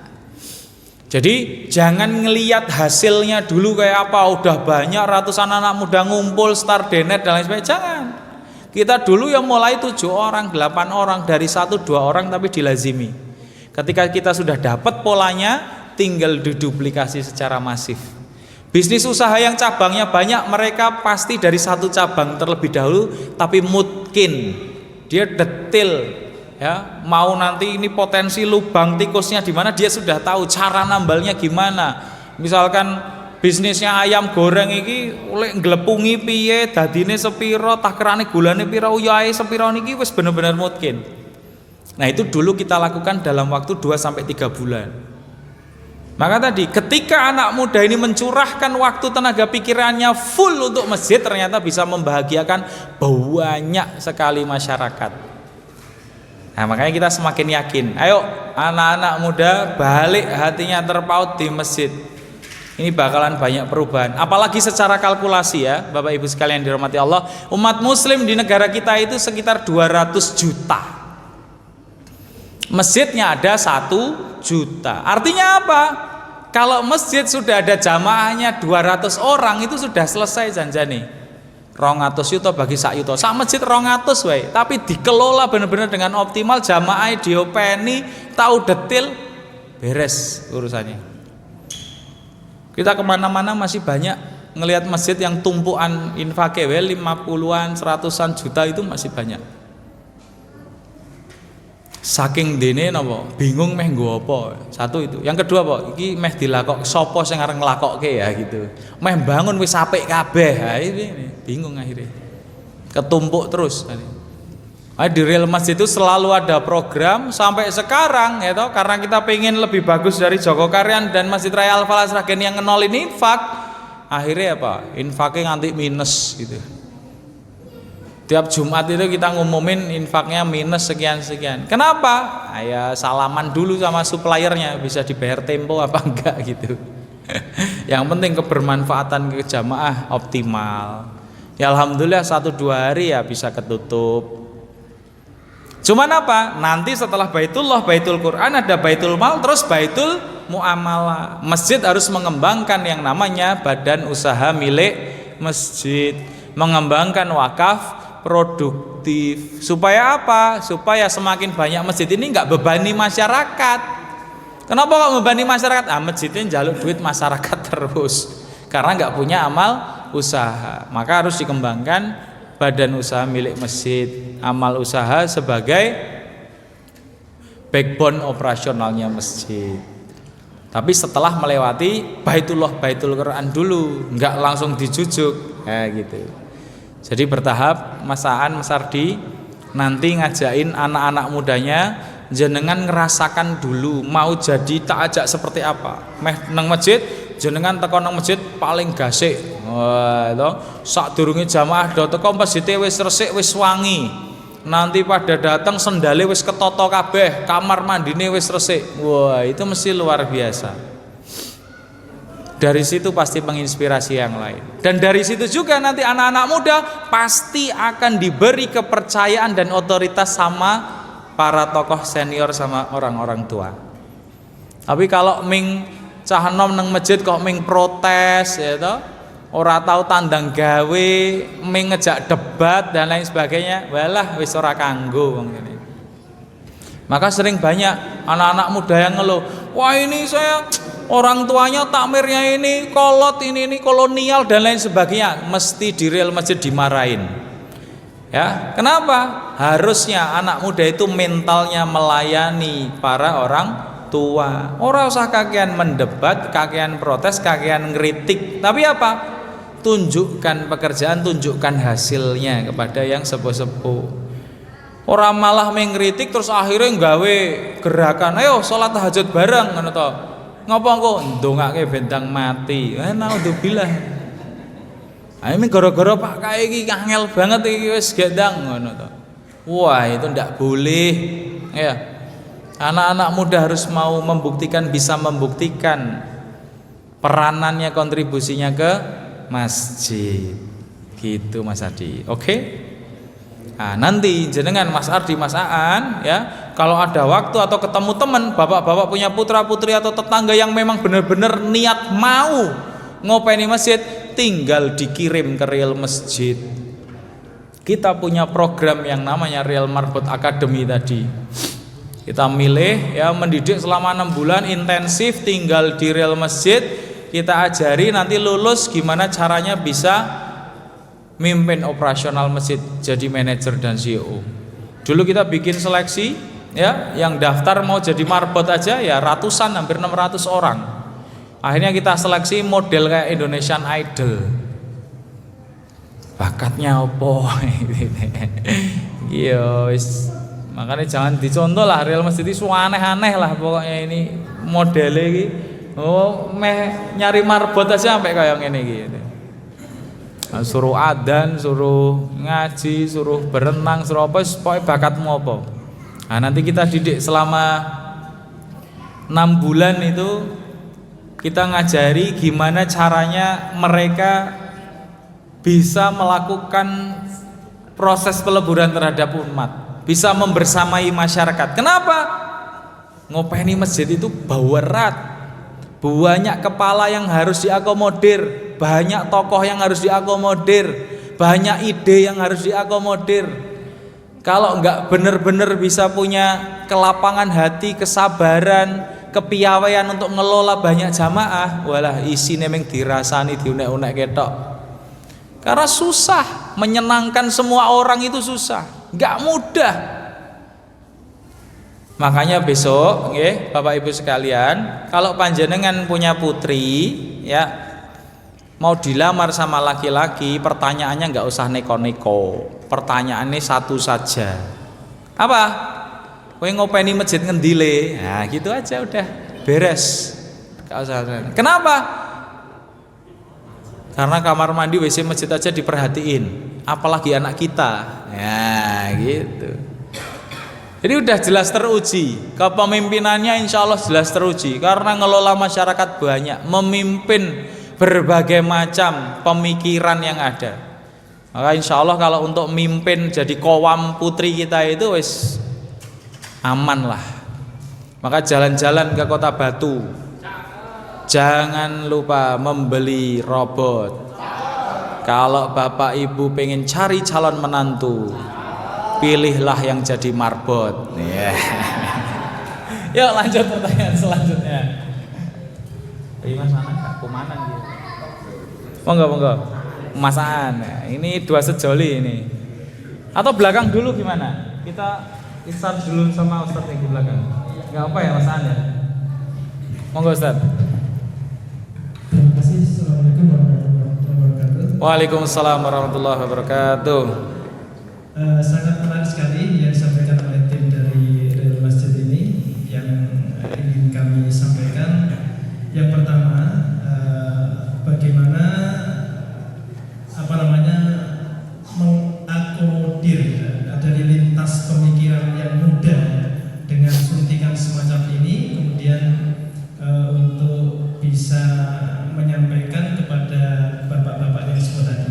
Karena biasanya dengan kasepuan itu kan tidak sulit untuk bisa diajak lebih cepat gitu. Itu yang pertama Ustaz. Yang kedua, di masjid kami, masjid lain kecamatan Ustaz. Lain cabang. Itu SDM anak-anak muda itu biasanya keluar Ustaz. Keluar. Datangnya itu satu musim Idul Fitri ya. Kedua musim nikah ya. itu bagaimana mensikapi seperti itu sehingga apa yang oleh-oleh ini nanti bisa disampaikan ke sepuh dan ke anak-anak. Dan yang terakhir tentang fikrah tadi yang sangat terbuka ya. Itu juga kan perlu diskusi yang cukup bagaimana ini nanti triknya mohon bisa diberikan kepada kami semua. Terima kasih. Ya. Assalamualaikum warahmatullahi wabarakatuh. Waalaikumsalam warahmatullahi wabarakatuh. Pertanyaannya dua ini simpel tapi kita wabet ini Pak ini. Ini yang jawab harus ahlinya ini. Maka yang Mas Nanang ini yang harus jawab. Monggo Mas Nanang. Pertanyaannya tentang tadi bagaimana menyatukan fikroh pemikiran itu mengakomodir tersebut ini. Sini Mas. Assalamualaikum warahmatullahi wabarakatuh. Waalaikumsalam warahmatullahi wabarakatuh. Masya Allah, ini kelihatan tanggung jawab. Masih nanggung jawab. Ini kursi panas. Oke, para ustadz, para ustadzah, para ulama sekalian. Ini saya suruh menjawab tadi tentang kenapa kok pilihannya masjid itu adalah kemudian menjadi ruang tengah kan itu. Kami sebenarnya punya pedoman begini. Ketika kita ngurus masjid itu beda dengan masjid sebelah, itu nggak ditanya sama Allah.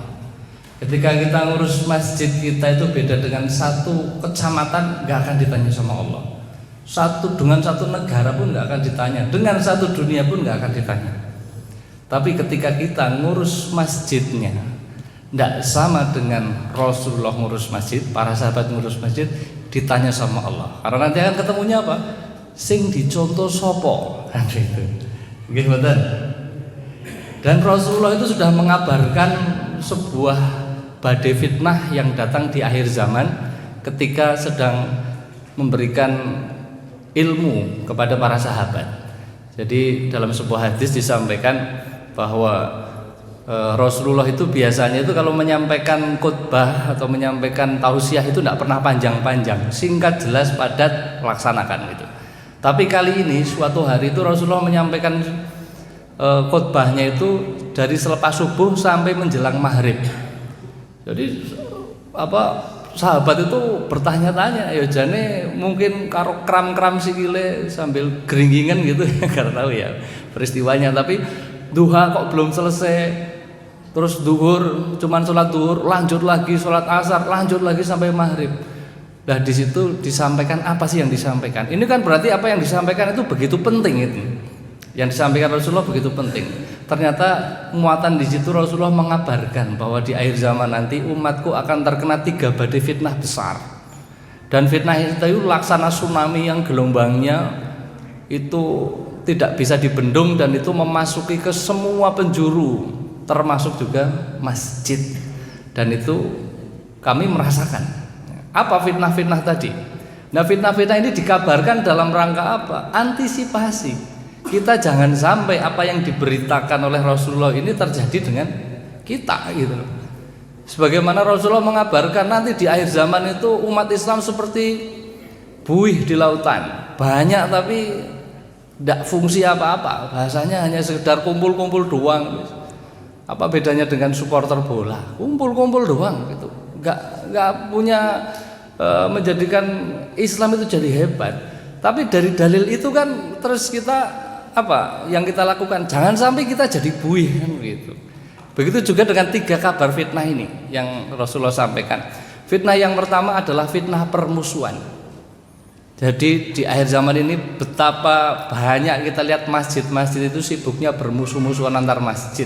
Bahkan antar takmir aja musuhan. Bener betul? Cuma jenggot ndak jenggot, cingkrang ndak cingkrang, kunut ndak kunut, adzan sekali, adzan 2 kali, peci atau sorban kan gitu. Padahal kiblatnya masih sama, Rasulnya masih sama, coba kan gitu. Dan ini tidak disadari sama kita. Karena selain fitnah permusuhan tadi ini, yang kedua adalah fitnah dicabutnya kebenaran dari Allah. Jadi kebenaran itu semakin susah dicari karena fitnahnya adalah fitnah du'aima, fitnah kabut asap. Kalau di depan kita asap, kita mau menentukan jalan ke kanan ke kiri kan nggak kelihatan. Maka sekarang juga terjadi lumrahisasi kemaksiatan. Jadi maksiat sing salah ketok bener, sing bener ketok salah. Sehingga apa? Ya sudah, apa yang terjadi sekarang terjadi. Apa yang terjadi? Orang yang ada di masjid itu seakan-akan sudah urusannya sudah selesai, saya sudah ahli surga. Padahal Islam tidak ngajarin gitu. Rasulullah sampaikan Allah lebih mencintai amalan seorang hambanya yang dia itu memberikan jalan kebaikan untuk orang lain, itu lebih dicintai Allah dibandingkan orang yang iktikaf di Masjid Nabawi selama 1 bulan penuh. Ini kan harusnya cambuk nih buat pengurus masjid. Ya, enggak. Allah mencintai orang soleh iya, tapi Allah jauh mencintai orang yang muslih. Orang yang solehnya enggak cuma berdampak buat diri sendiri, berdampak buat orang lain. Rasulullah sampaikan apa? Kalau mau mati kerdil, matilah dalam keadaan memikirkan diri sendiri. Tapi kalau kau mau mati besar, matilah memikirkan umat. Kan gitu. Perkaranya sekarang yang ngurus masjid itu mikirin dirinya sendiri kan itu. Ini fitnah sampai nggak ketemu kan. Pengurus masjid tidak pernah belajar fikih masjid. Pengurus masjid itu referensinya seakan-akan ya tadi masjid itu harus bangunannya yang besar, harus ini dan sebagainya. Itu fitnah yang ketiga. Apa fitnah yang ketiga? Kemewahan harta, ya, kemewahan.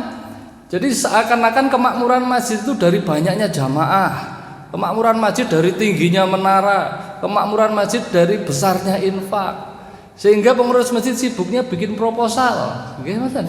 Bikin proposal, ngederin kota infak. Jadi Islam tidak punya marwah lagi. Apakah Rasulullah ngajarin Islam itu harus minta-minta? Enggak, harusnya itu yang jadi pengurus masjid itu jadi orang yang paling bahagia karena backingnya Allah. Bukan kerja sama kelompok, bukan kerja sama yayasan, tapi kerja sama Allah. Allah yang kita bilang maha kaya loh. Kita yang takut miskin. Ngurus masjid kalau duitku habis gimana? Ngurus masjid kalau bisnis bangkrut gimana? Ngurus masjid nunggu ada waktu dulu. Memang yang ngurus masjid ini pengangguran, bukan pilihan ini. Ya, makanya yang terjadi sekarang anak-anak muda tidak dikasih pilihan, nggak ada pilihan di masjid sehingga anak muda ngerasa masjid tidak gue banget. Ini kegagalan besar sekarang penggerak-penggerak dakwah adalah apa? Gagal menciptakan tren. Trennya sekarang dimakan dengan orang-orang yang menjauhkan kita dari Islam. Coba trennya apa? Korea. Ya. Trennya apa? Tahu tren ya ini? Kalau yang muda-muda mesti tahu. Semua anak-anak muda kita dibawa ke tren Korea, Coldplay, Denny Caknan, apalagi kalau Lamongan ini apa? Slot, apa kan gitu loh. Para takmir masjid penggiat dakwah cuman mengutuk kegelapan. Wis zaman saiki encen wis angel. Cah nom-nom iki encen angel kandhani. Wis kaya wong wis lah ya wis ngono lah sing penting akhirnya apa? Do nothing, enggak melakukan apa-apa. Padahal ulama menyampaikan, kalau tidak salah Hasan Al-Basri, kalau enggak Ibnu Qayyim Al-Jauziyah menyampaikan, sulit kita bayangkan kalau kita itu bisa masuk ke dalam surganya Allah kalau kita dalam berdakwah, dalam mengajak orang dalam kebaikan tidak lebih kerja keras dibandingkan orang yang mengajak pada kemaksiatan. Orang yang mengajak kemaksiatan loh, ya, bikin konser tuh persiapannya berapa setahun, persiapan detail. Kita persiapan cuma buat sholat Jumat doang. Saat jamaahnya banyak disiapin gitu. Berarti apa? Kurang serius, kurang peka terhadap zaman, kurang peka terhadap keadaan. Kita tidak resah, kita tergerak kita karena fitnahnya kita sudah kayak lumrahisasi kemaksiatan. Ngelihat orang-orang pacaran di alun-alun mungkin pada nongkrong, apakah hati kita bergetar? Apakah hati kita itu bahasanya apa? Serik gitu loh, apa ya namanya? Resah gitu loh harusnya kan gitu. Karena ciri-ciri orang yang beriman itu kalau melihat kemungkaran bisa diubah dengan kekuatan, dengan tangannya diubah. Kalau nggak bisa dengan lisannya, nggak bisa hatinya mengutuk. Lah kita hati aja rasanya malah menikmati. Udahlah, emang zamannya sekarang seperti ini. Inilah fitnah sudah dikabarkan Rasulullah. Jadi ketika kita memilih diri masjid untuk menjadi ruang tengah ini, kita tidak ingin terkena badai fitnah dari yang dikabarkan Rasulullah tadi. Harusnya masjid menjadi ruang tengah bermadzhab ukhuwah. Selain punya madzhab Syafi'i, Hambali, Hanafi, Maliki atau mungkin yang lain selama tidak sesat kan gitu ya. Kita harus punya madzhab ukhuwah. Kenapa kami namanya Muslim United? Ya karena memang salah satu perjuangan dalam kita meyakini apa yang dijanjikan Allah dan Rasulnya yaitu kemenangan Islam mustahil tanpa ada ukhuwah Islamiyah. Tidak akan kemenangan Islam itu cuma dicapai oleh satu kelompok saja, mustahil. Kita harus belajar dari semuanya, jangan ngerasa hebat sendiri.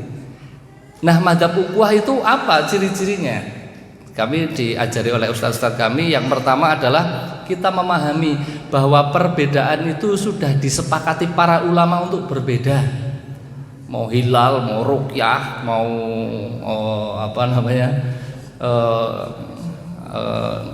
ngacungnya kalau tahiyat di awal atau pas di tengah dan lain-lain sebagainya, mau zikir bareng-bareng atau zikir sendiri, ulama sudah punya dalil masing-masing. Kita yang bukan ulama ikut memperdebatkannya kan gitu. Nggak usah kan. Terus yang kedua apa? Tugas kita pilih mana yang mantap buat kita. Mau akidahnya Asyariyah, mau Athariyah, silakan. Mau perbedaan sebenarnya cuma 3 doang.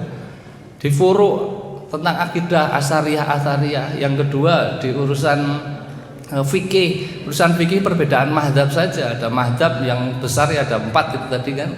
Jadi perbedaan fikih mau yang ngambil yang mana ya silahkan selama punya dalilnya. Yang ketiga adalah perbedaan tentang tasawuf.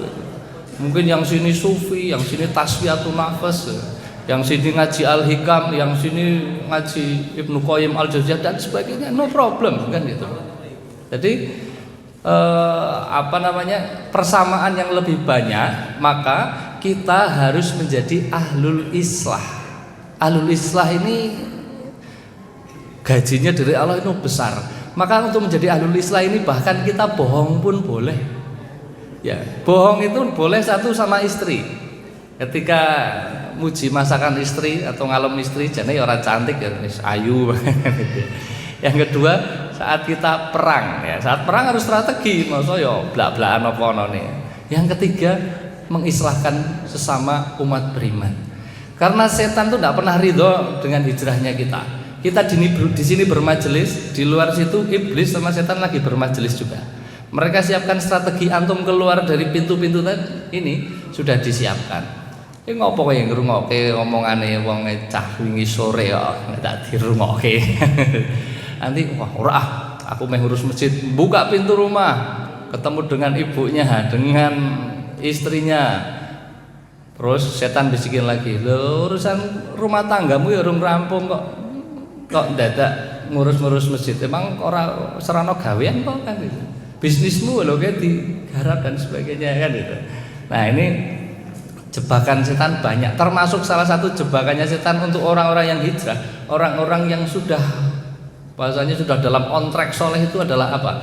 Adalah mungkin kita udah bebas dari riba, bebas dari membunuh, bebas dari durhaka, bebas dari dosa-dosa besar. Tapi ternyata bisa kita mendapatkan dosa yang lebih besar lagi daripada dosa riba. Dosa riba itu berapa kali? Dari menzinai ibu kandung dosanya banyak kali ya. Tapi ini dosanya jauh lebih besar, yaitu ketika dosa kita adalah menodai kehormatan sesama umat muslim. Besar dosanya. Jadi ketika kita hanya beda kelompok, kita mentahdir kelompok lain, ada beda kelompok, kita mengutuk, menyesatkan kelompok lain yang sebenarnya sama-sama beriman, berbahaya kan itu.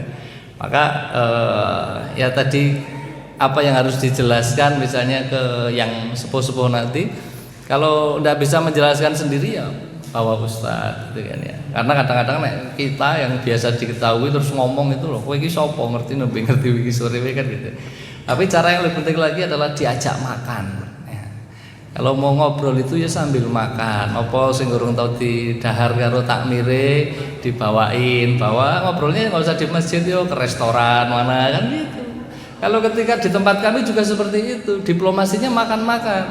Jadi ustadz yang ini yang berbeda, mazhabnya beda-beda, begitu duduk itu di satu ini urusan makan yang diobrolin ya makanan, udah nggak usah ngobrol yang perbedaan adu dalil debat itu enggak perlu.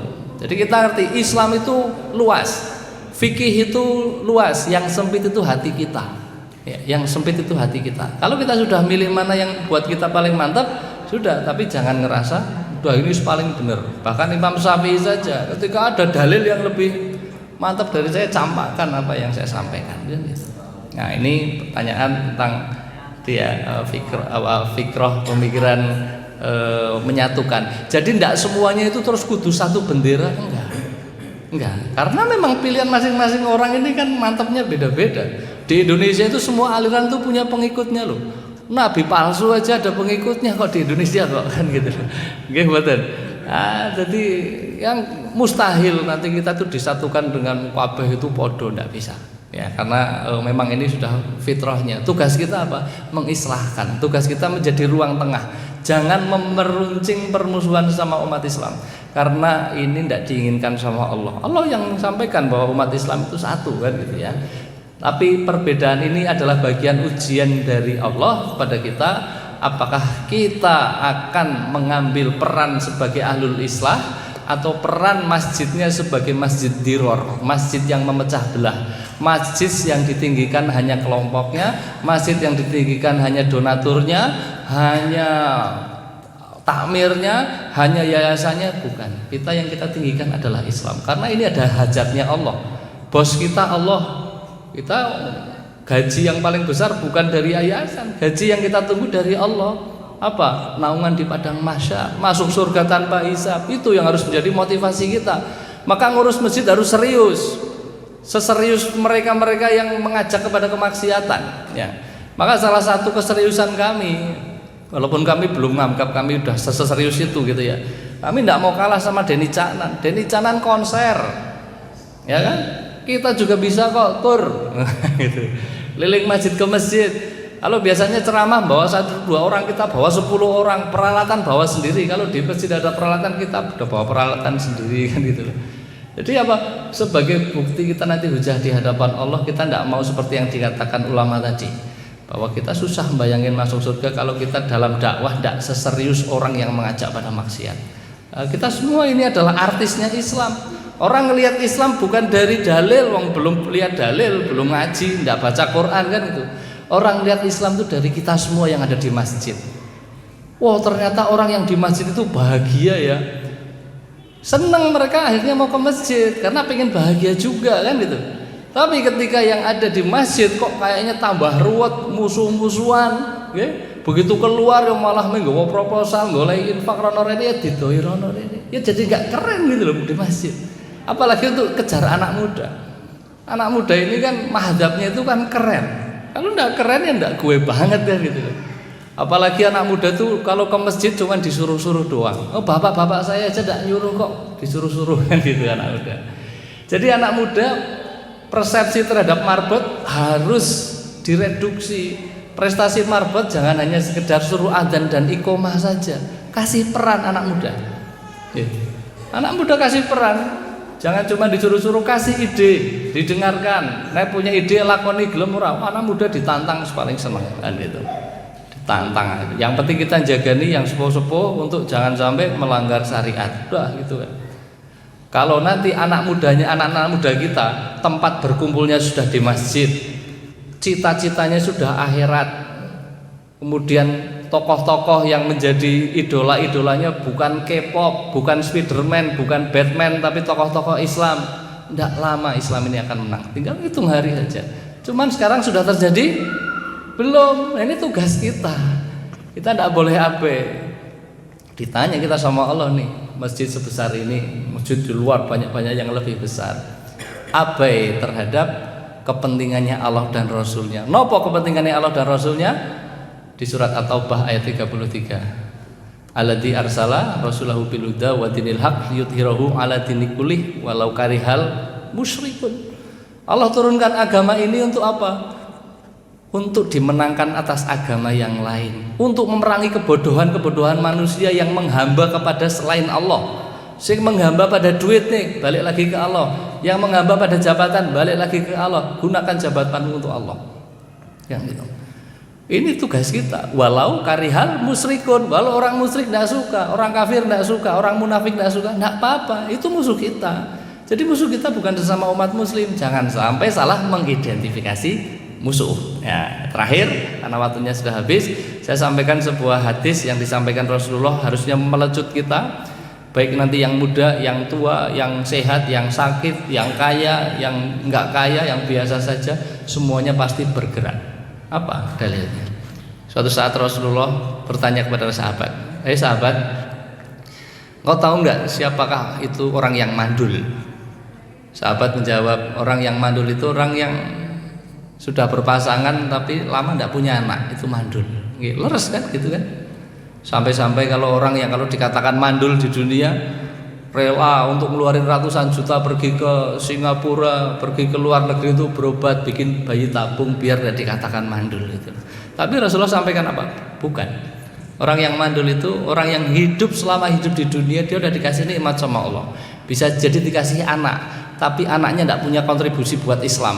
Bisa jadi dikasih harta, hartanya tidak punya kontribusi buat dakwah. Bisa jadi dikasih waktu, waktunya sama sekali tidak pernah mikirin Islam. Bisa jadi dikasih ide, idenya tidak pernah buat Islam. Dikasih apapun nikmat yang Allah kasihkan, tidak punya kontribusi terhadap agamanya Allah. Ini yang namanya mandul. Kalau kita di dunia saja tidak mau dikatakan mandul sama manusia, lo nanti di akhirat kalau Allah yang bilang mandul gimana? Kan gitu. Berarti ini apapun yang Allah berikan kepada kita, nikmat apapun, sesempit apapun kita, pastikan nikmat banyak kan gitu ya. Tidak punya waktu, punyanya cuman tenaga. Ya wes naik masjid natain sendal aja itu harganya mahal di hadapan Allah. Harganya mahal di hadapan Allah. Allah tidak butuh amalan banyak. Allah butuh amalan yang sabar dan istiqomah. Jadi tidak apa-apa, masjidnya tidak banyak orang, tidak akan ditanya sama Allah. Masjidnya tidak banyak infaknya, nggak ditanya sama Allah. Masjidnya bocor, nggak ditanya sama Allah. Tapi ketika kita ketemu dengan Allah, apa yang ditanya? Antum sabar ndak, istiqomah ndak dalam dakwah? Allah ndak nyuruh kita menang, Allah nyuruh kita serius. Itu saja. Tugas kita bukan memenangkan dakwah, tugas kita adalah mati di jalan dakwah. Wallahu a'lam bishawab, itu yang saya sampaikan. Semoga bisa menjadi ibrah buat kita semua. Banyak dan sedikit yang kesalahan saya mohon ampun sama Allah, dan mohon dibukakan pintu maaf yang selebar-lebarnya kepada kami. Doakan kami anak-anak muda Diril Masjid semoga sabar dan istiqomah di jalan dakwah. Matur nuwun para ustadzah. Saya akhiri dengan alhamdulillah. Assalamualaikum warahmatullahi wabarakatuh.